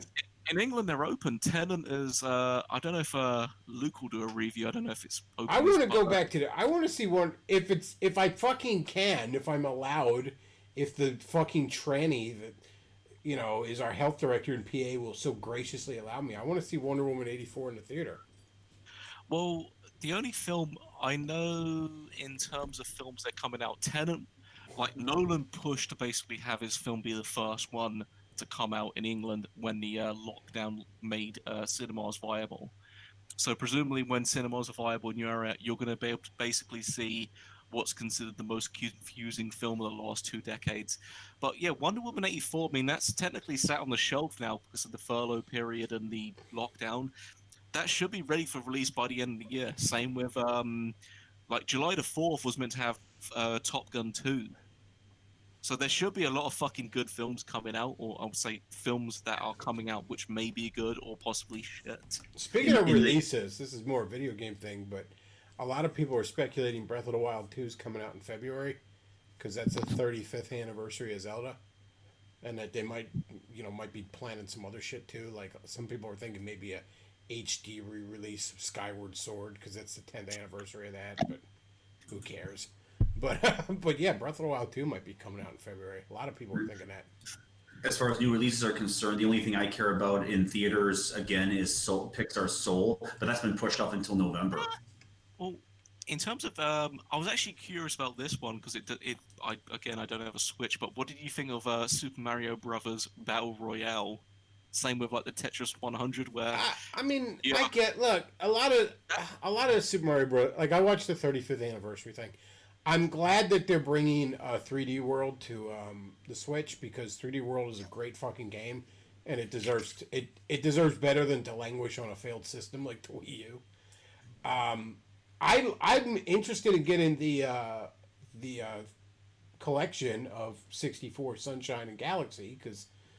You know, I like when they release collections. I know a lot of people are like, "Oh, look at Nintendo. They just don't do any effort." You know, and it's like remastered collections are rare. Like something like Crash and Spyro are the only examples I can think of off the top of my head. Usually, you either get one remastered game re-released, or you get a collection of the original games. And I'll be honest with you, I'd rather a collection. I like when you get like all in one package a bunch of games that were on a bunch of different systems. You know what I mean? And I don't have another means to play 64 right now. I don't have an N64. I mean, I guess I could get the DS version if I want to deal with broken fucking controls. So I'm looking forward to that. I might pick up 3D World again just because, fuck it, it's a great game, and it's got some extra content. As for like the Super Mario Battle Royale and shit, I'll be honest with you, the original Super Mario Brothers is not that fucking good. Like, I know look, it's obviously a great game, it's obviously an important game, but it's not a game I feel the need to go back to a great many times. I mean, like, is there anything Super Mario Brothers 1 does that, say, Super Mario Brothers 3 doesn't do better? I mean... Chris, you're missing the point, though. You've got the whole pressure of... Like, let's be honest, when was the last time you did a dry run of Super Mario, any Super Mario game? Like you know, the idea of, you know, when you're good at something, right, and you do it really well, and then you get a bit of attention, and then you try to do it, and everyone's watching, and then you fuck it up. Well, yeah, like, look, I mean, the competitive play is fine. It's interesting. Somebody mentions Rest in Peace Galaxy 2. I'd have to watch the trailer again, but I swear I saw scenes. They didn't announce Galaxy 2 as being part of it, but I know I saw scenes with Yoshi in that trailer, and he was in Galaxy 2, not 1. So I think Galaxy 2 might be part of that collection. Maybe. Either that or they threw Galaxy 2 levels into Galaxy 1. Which makes sense, because Galaxy 2 is basically just a fucking level expansion pack anyways. Let's see. And the other thing that, like, again, it was cute, but I have no interest in it. Like, they put out a Game & Watch where you could play Super Mario Brothers on it. And it's like, that's a cute little collector's item, but I have no real need for it. Like, if somebody got me that for Christmas, I'd be like, oh, that's really cool. But I'm not going out and getting it myself. If I had more room in my house to do it, you know, if I lived in a really big house or something, the Mario Kart, like, you know, Toys to Life fucking racer thing, that looks kind of cool. Other than that, I mean, that was basically the announcement. There's some cool shit, but not a lot of it was, you know, oh my god, gotta have it. I'll tell you what, a lot of people, for as much as they shit on Nintendo, oh, this collection, just these 3 old games for $60, I honestly think that they should have thrown 3D World in as part of the collection. I think it should have been 64, Sunshine, Galaxy, and 3D World. That should have been the 3D All-Stars collection.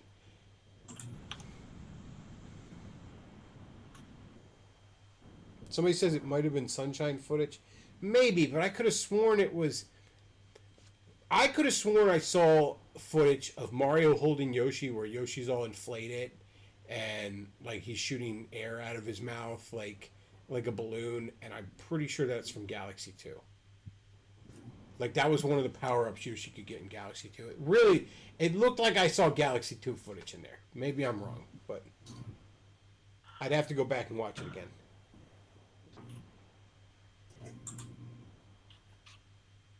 Somebody says, I'd much rather have Galaxy 2 than Mario 64 for the 10th time, or Sunshine in its current broken form. I mean, I don't really give a shit about Sunshine. I've never gotten very far in it. I never liked it that much. But I just would love to have... I'd love to have a Mario 64 thing. I kind of wish they'd give me the DS port, but with good controls, because there's a lot of extra shit in the DS port that's really cool. Like you can play as Luigi and Yoshi and Wario, but the controls on the original DS port are just, I can't work with them.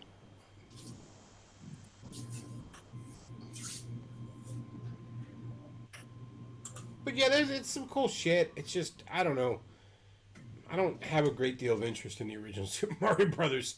It's an important game, you know, and I've played it, and I will probably play it more in my lifetime, but there's a million other Mario games I'd rather go back to.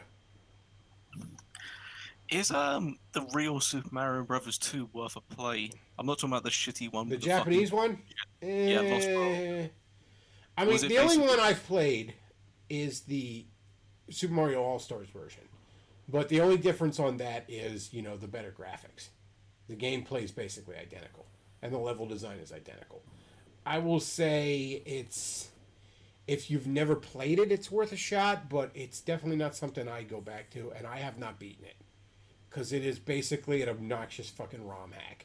If you've ever played one of those stupid fucking ROM hacks of Mario, where the level design is butt-fuckingly obnoxiously difficult, then yeah, you play Japanese Mario too.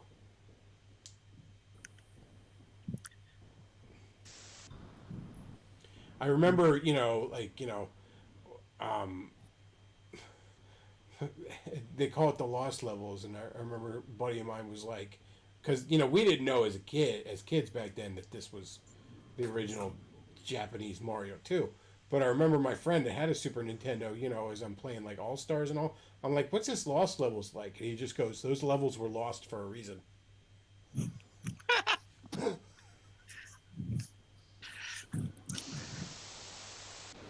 But yeah, lost levels is obnoxious. Yeah, I might give it a try.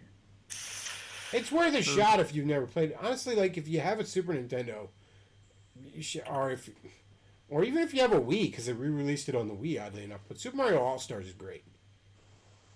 And it is basically the best way to play those 4 games, really, I guess.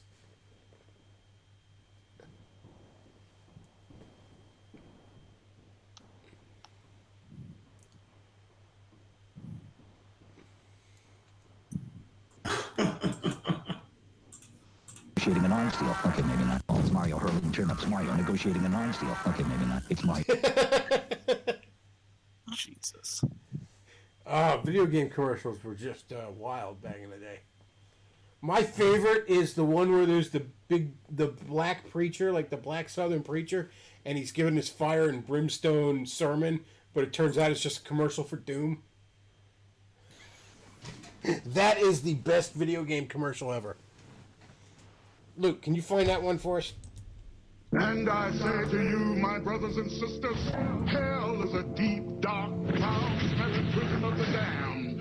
Filled with fire and brimstone, lost souls and demons. And how do you escape this eternal damnation? You blast the last-stepping demons right between their beady little eyes. Doom for the 64-bit Jaguar. The best Doom ever. Oh, that is the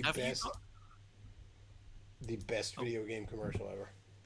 Have you heard, I don't know if I've sold this before, but have you guys heard the actual 3DO Doom soundtrack? Because it's by far the fucking best one. I don't know, my favorite's the N64 Doom soundtrack.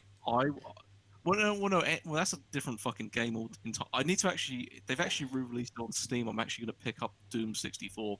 But I don't know if Luke wants to. If you, Luke, type in like the 3DO at Doom's Gate. That was essentially when the 3DO got released, because it's the worst fucking Doom copy by far. It's a shit copy.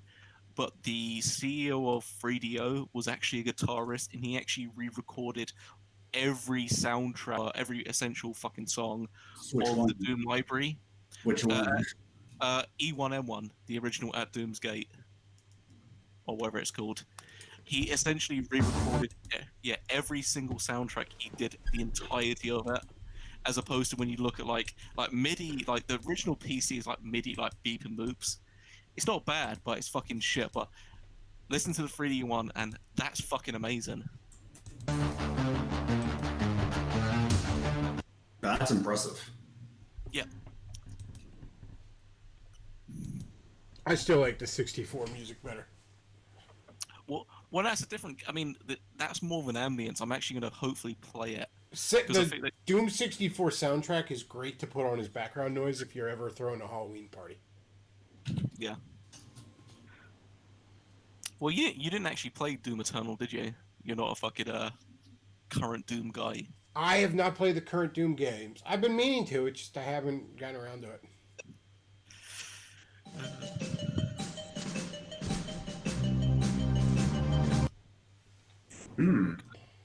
Doom 64. Doom 64, man, that's the best Doom music ever. Yeah.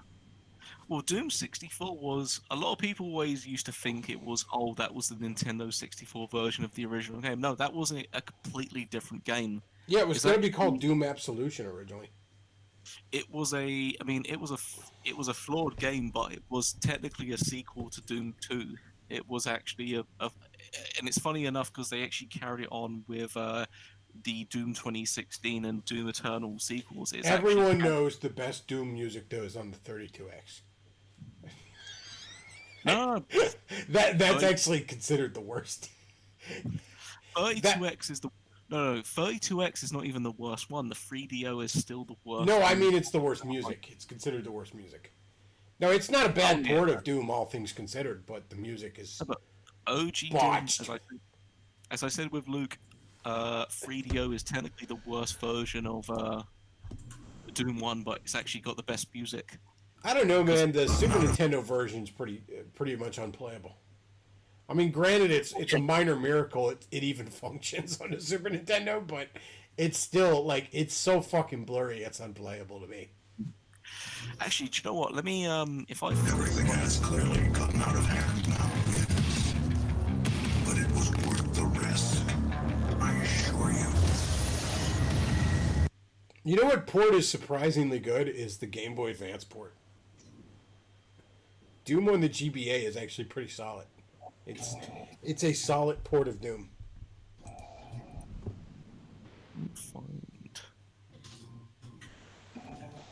Let's see.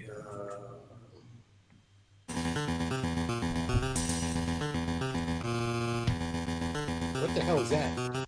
Is that the 32X music? Game Boy Advance. Oh yeah, I'm not. You know, to be honest, I never liked the original Doom's music. Anyways, I guess it's because I'm not a metal guy. But usually, if there's an option to turn the fucking music off in Doom, that's what I'm doing.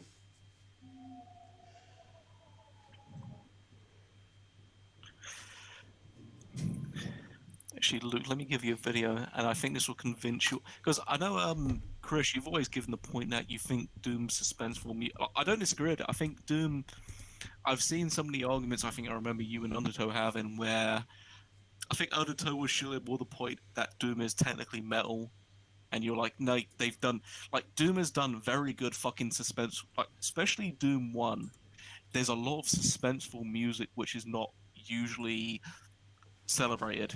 I mean, look, I understand the idea that it's like, okay, maybe metal music goes well with this, but that's, I guess, if you like metal music. I don't fucking like heavy metal music. Like, so yeah, I turn the music off and I'm playing something else, or yeah, I like the atmospheric, you know, because I hate to say story because it's not like it's a deep fucking narrative, but I like the premise of Doom. I like the idea of, you know, these people trying to make a faster than light portal have opened up a gate to hell. You know, to me the best Doom movie is Event Horizon. Like, I like the actual concepts behind Doom. So yeah, I just assume turn the music off. I mean, when I was a kid, I had Doom on the 32X, and I seem to remember you could turn the music off but leave the sound effects on. I remember I never listened to the music. I always just had fucking a radio playing or something like that. So, you know, I was probably listening to hip-hop while I'm fucking playing Doom. utilize heavy metal for the purposes of OST or visual aesthetic, motherfucker. Doom is metal. Depriving a demonic douche nozzle of his Ibex dong while 8-bit thinly plagiarized Slayer riffs thunder through your computer speakers. That's Doom. I mean, I guess it's just, you know, I don't like Slayer. No. I like everything else about it, about that game, but I don't like the music. And look, I understand why people do, and I'm not going to argue that it doesn't fit, but I just don't like it. I sent Luke a good fucking link to probably one of my favorite pieces from Doom 1, which is more the atmospheric stuff. That's why I think Doom 64 is probably the thing. Like, it's the...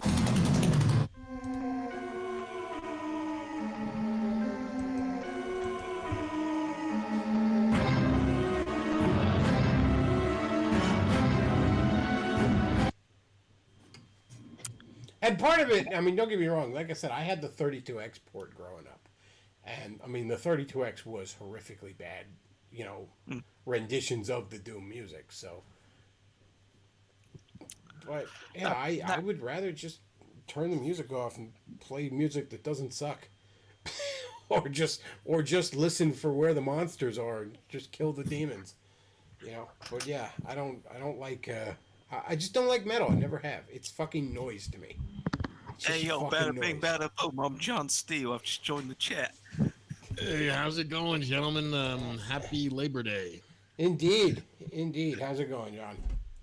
It's going good. It's hot. It's hot. I've had a Well, very hot isn't that because your piano. state's on fire? Yeah, right. Yeah. Yeah. Well, not exactly. I live in Washington, not Oregon, but close enough.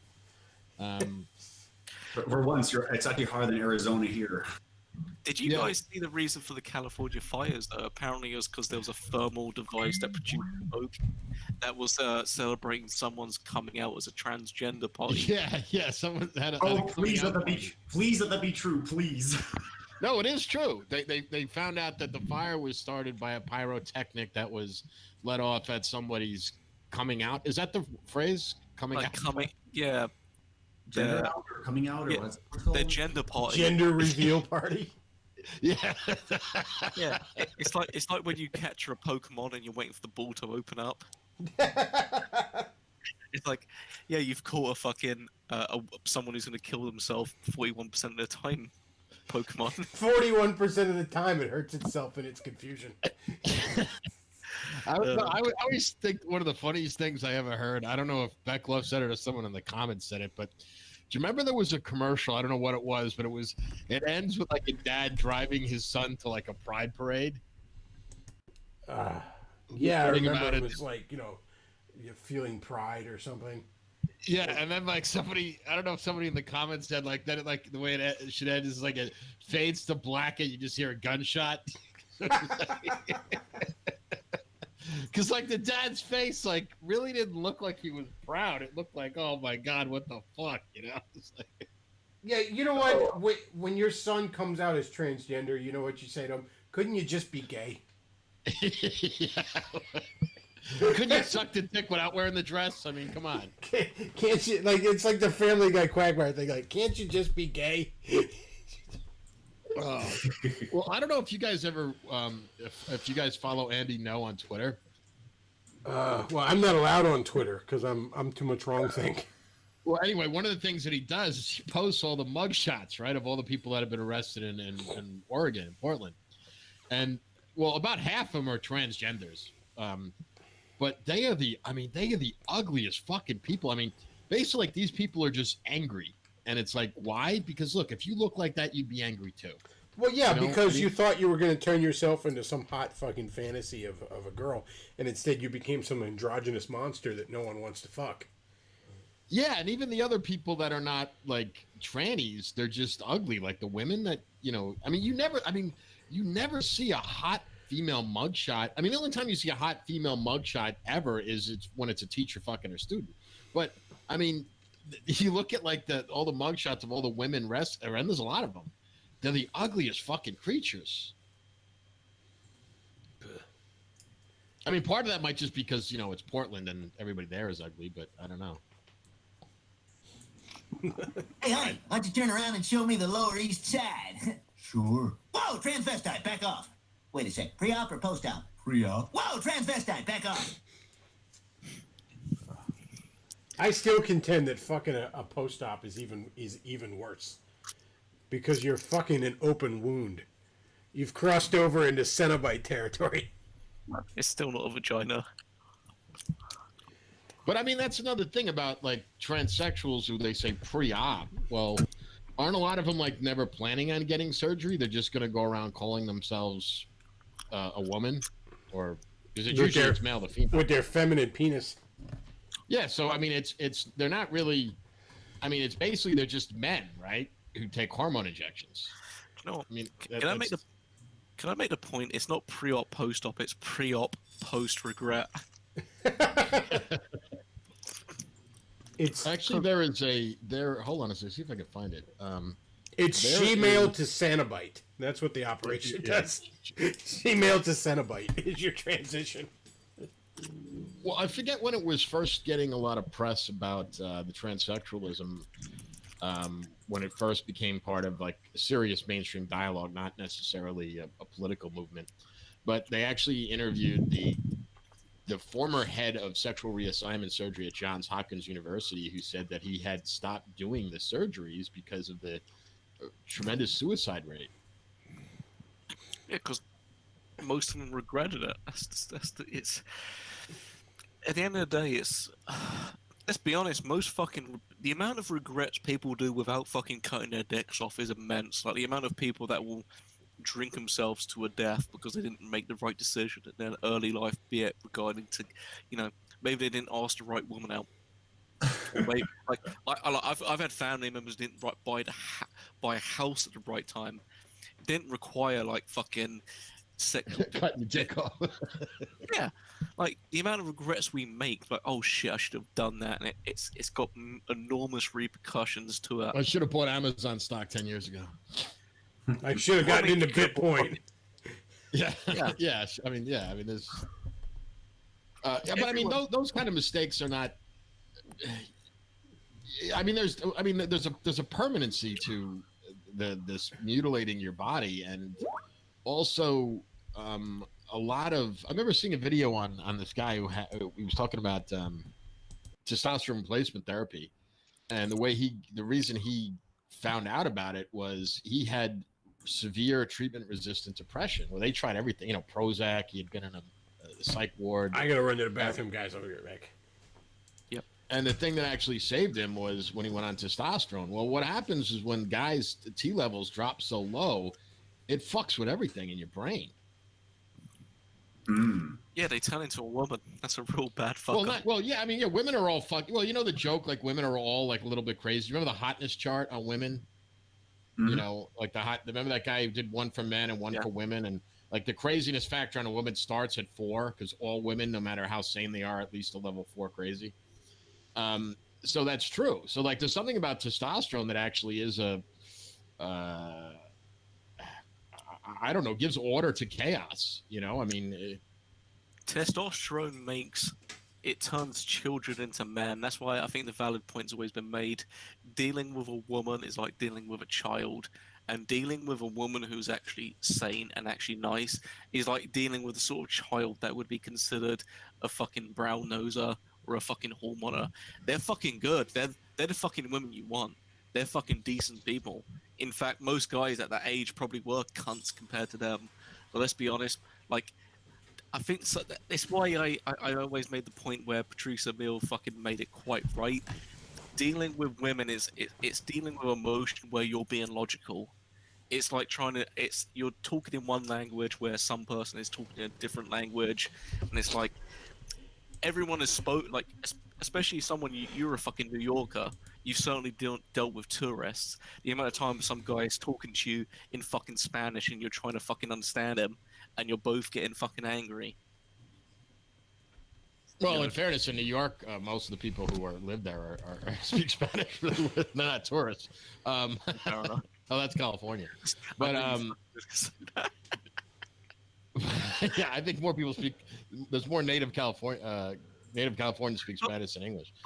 The point stands though. It's different languages, different tones, and it's like, let's be real. Yeah, but also women want a man to be in charge. Like there's an expression like, who's the man of the house? Or does she wear the pants? That's no disagreement. That's just like a kid. A kid wants an adult. A kid wants a father figure or a mother figure.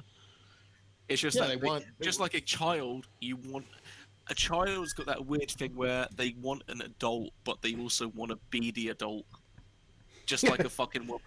I love the chart Luke brought up. No, I don't have the thing. Hold on a second. Oh, I love the unicorn. The unicorn zone's the So perfect zone. we got the hot and crazy axis, So you got this here where the fun zone, you got the date zone, you got the wife zone, you got the unicorn zone, you got the no-go zone because it's not hot enough, and then you got the danger zone where it's just too fucking crazy. This is redheads, strippers, girls named Tiffany, and hairdressers. Girls named Tiffany. Yeah, I can confirm that's the danger zone. That's the danger zone. Actually, I got there's actually a Here's the male equivalent. Cute and money. There's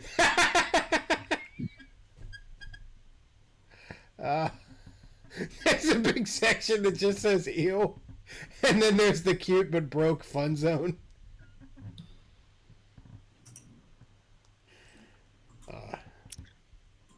There's actually a what do you call it?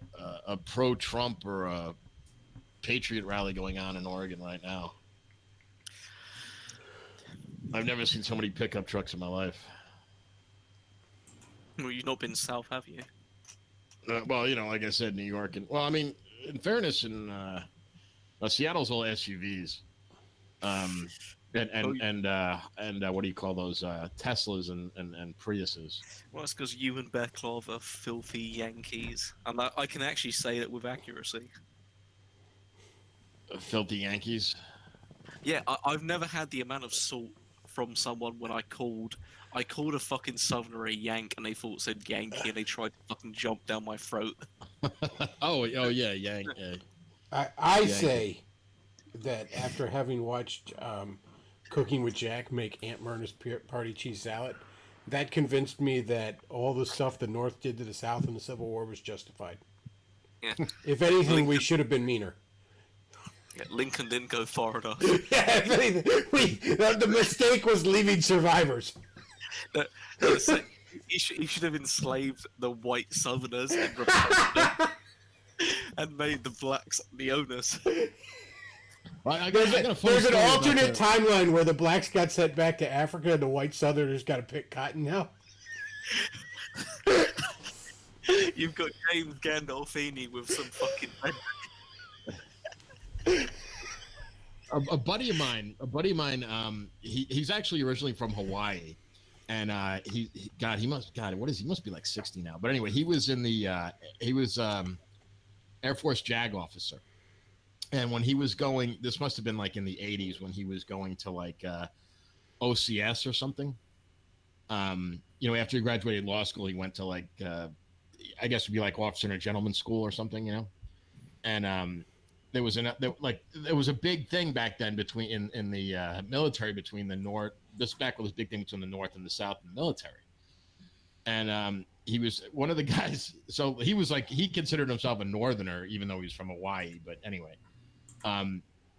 he was telling a story about a friend of his who was in OCS with him.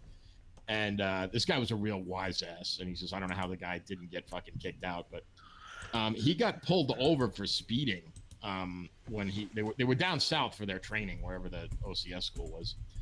And there's like a state trooper pulled him over, and he said, "Boy, no one drives through, no one goes through Georgia like that fast." And he said, "Sherman did." That's fantastic. And he was like, I fucked up the joke, but I mean, I didn't deliver it well. But I forget what happened to the guy. But yeah, I think the trooper. I'm pretty sure he was raped and killed. Yeah, no, he survived. The guy. So he's the guy at the end of that horror movie that gets away. Yeah, well, no, he was kind of like you. This guy apparently was a real wise ass, like you, or like your dad, like saying that thing about at the beach where Jimmy's getting to the age where he's looking at the girls would rather look at. He was just one of those guys, guys like that. They just can't help it but saying the most offensive thing, but being funny. I do that too. Like I knew this guy who was an officer, extended family, and they were a lieutenant in the Navy. And while they were away on their first deployment, their wife cheated on him with a bunch of fucking dudes.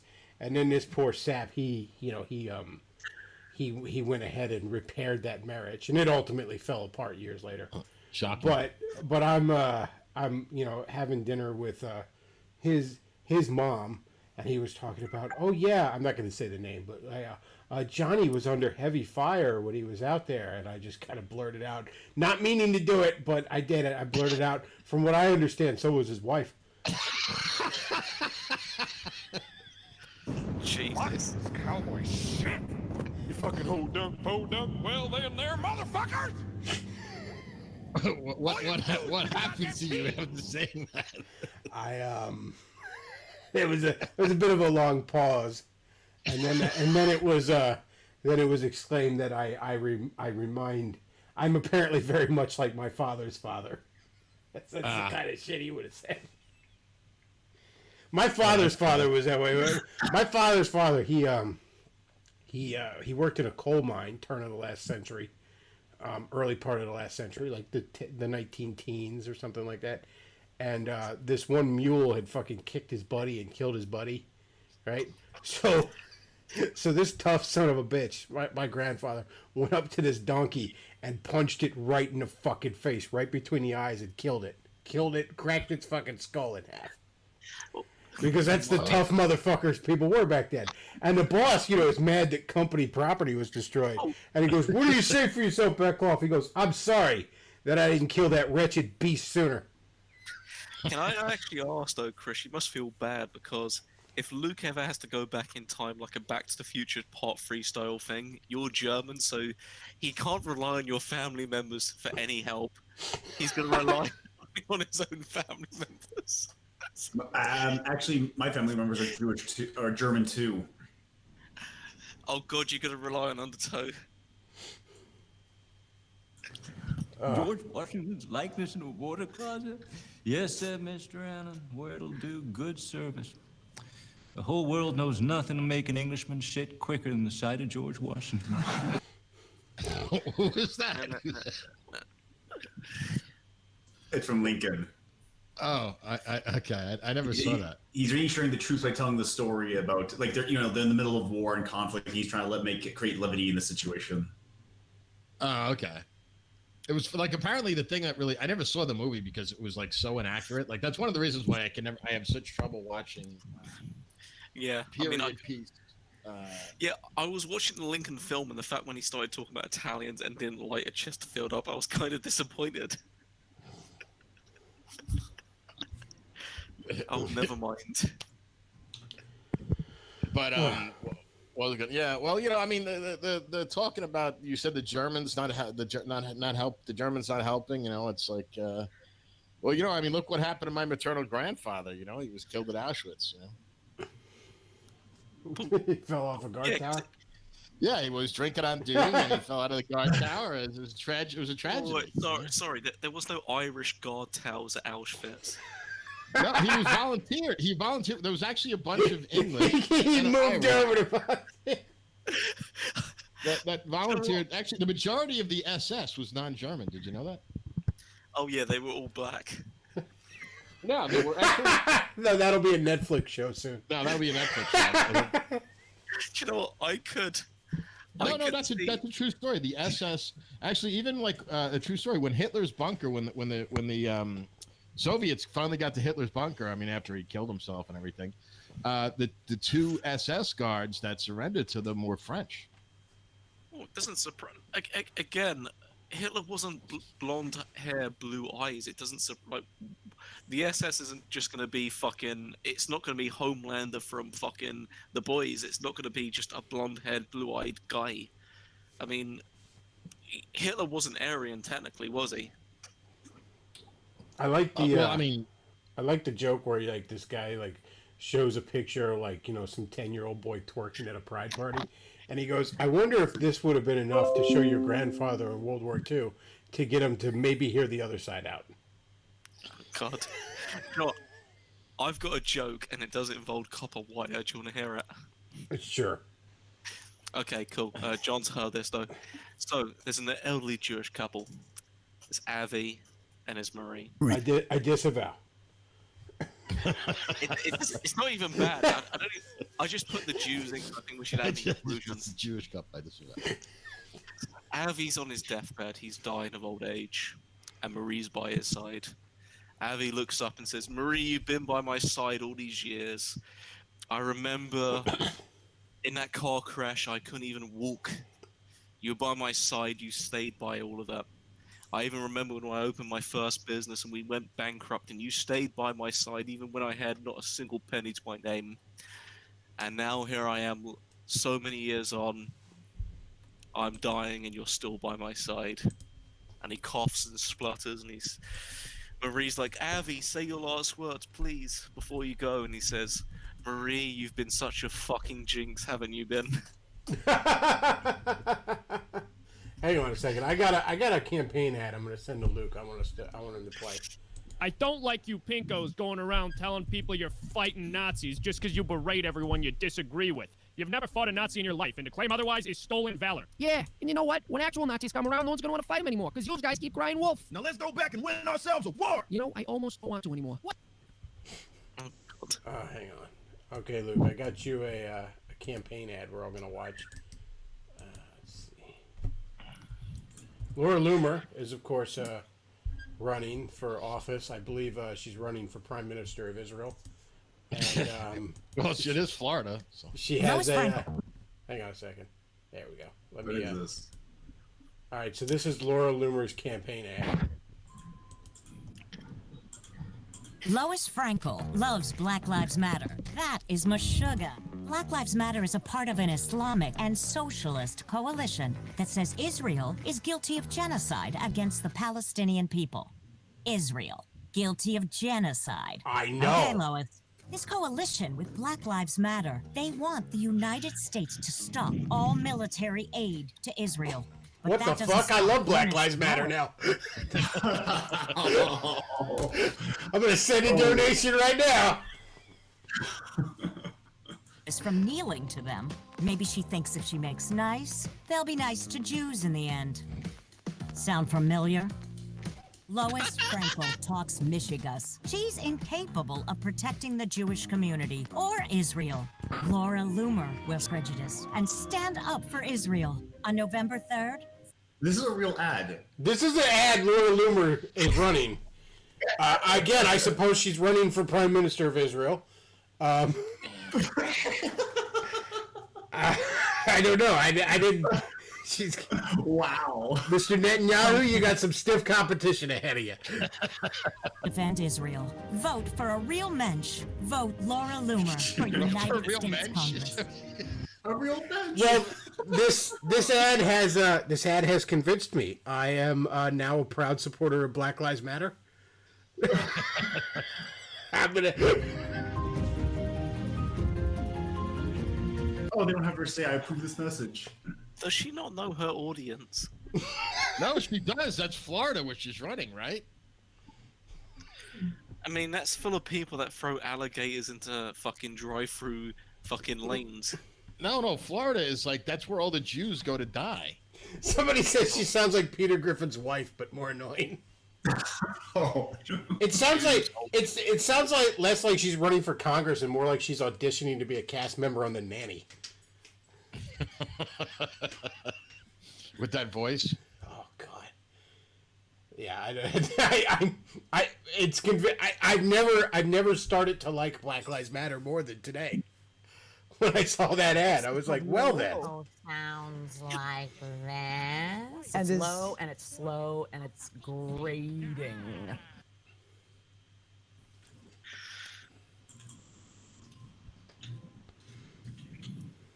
What do you think about the Jew who wrote the article saying Trump said that the troops are all losers and something? I forget what. I think no one believes it. I honest to God, like no one. The media is like reporting this like it's fact, and just no one fucking buys it. No one. Like the only troop Trump has ever insulted was John McCain, and nobody cared. No one was more deserving. He has 15 anonymous sources. Oh yeah.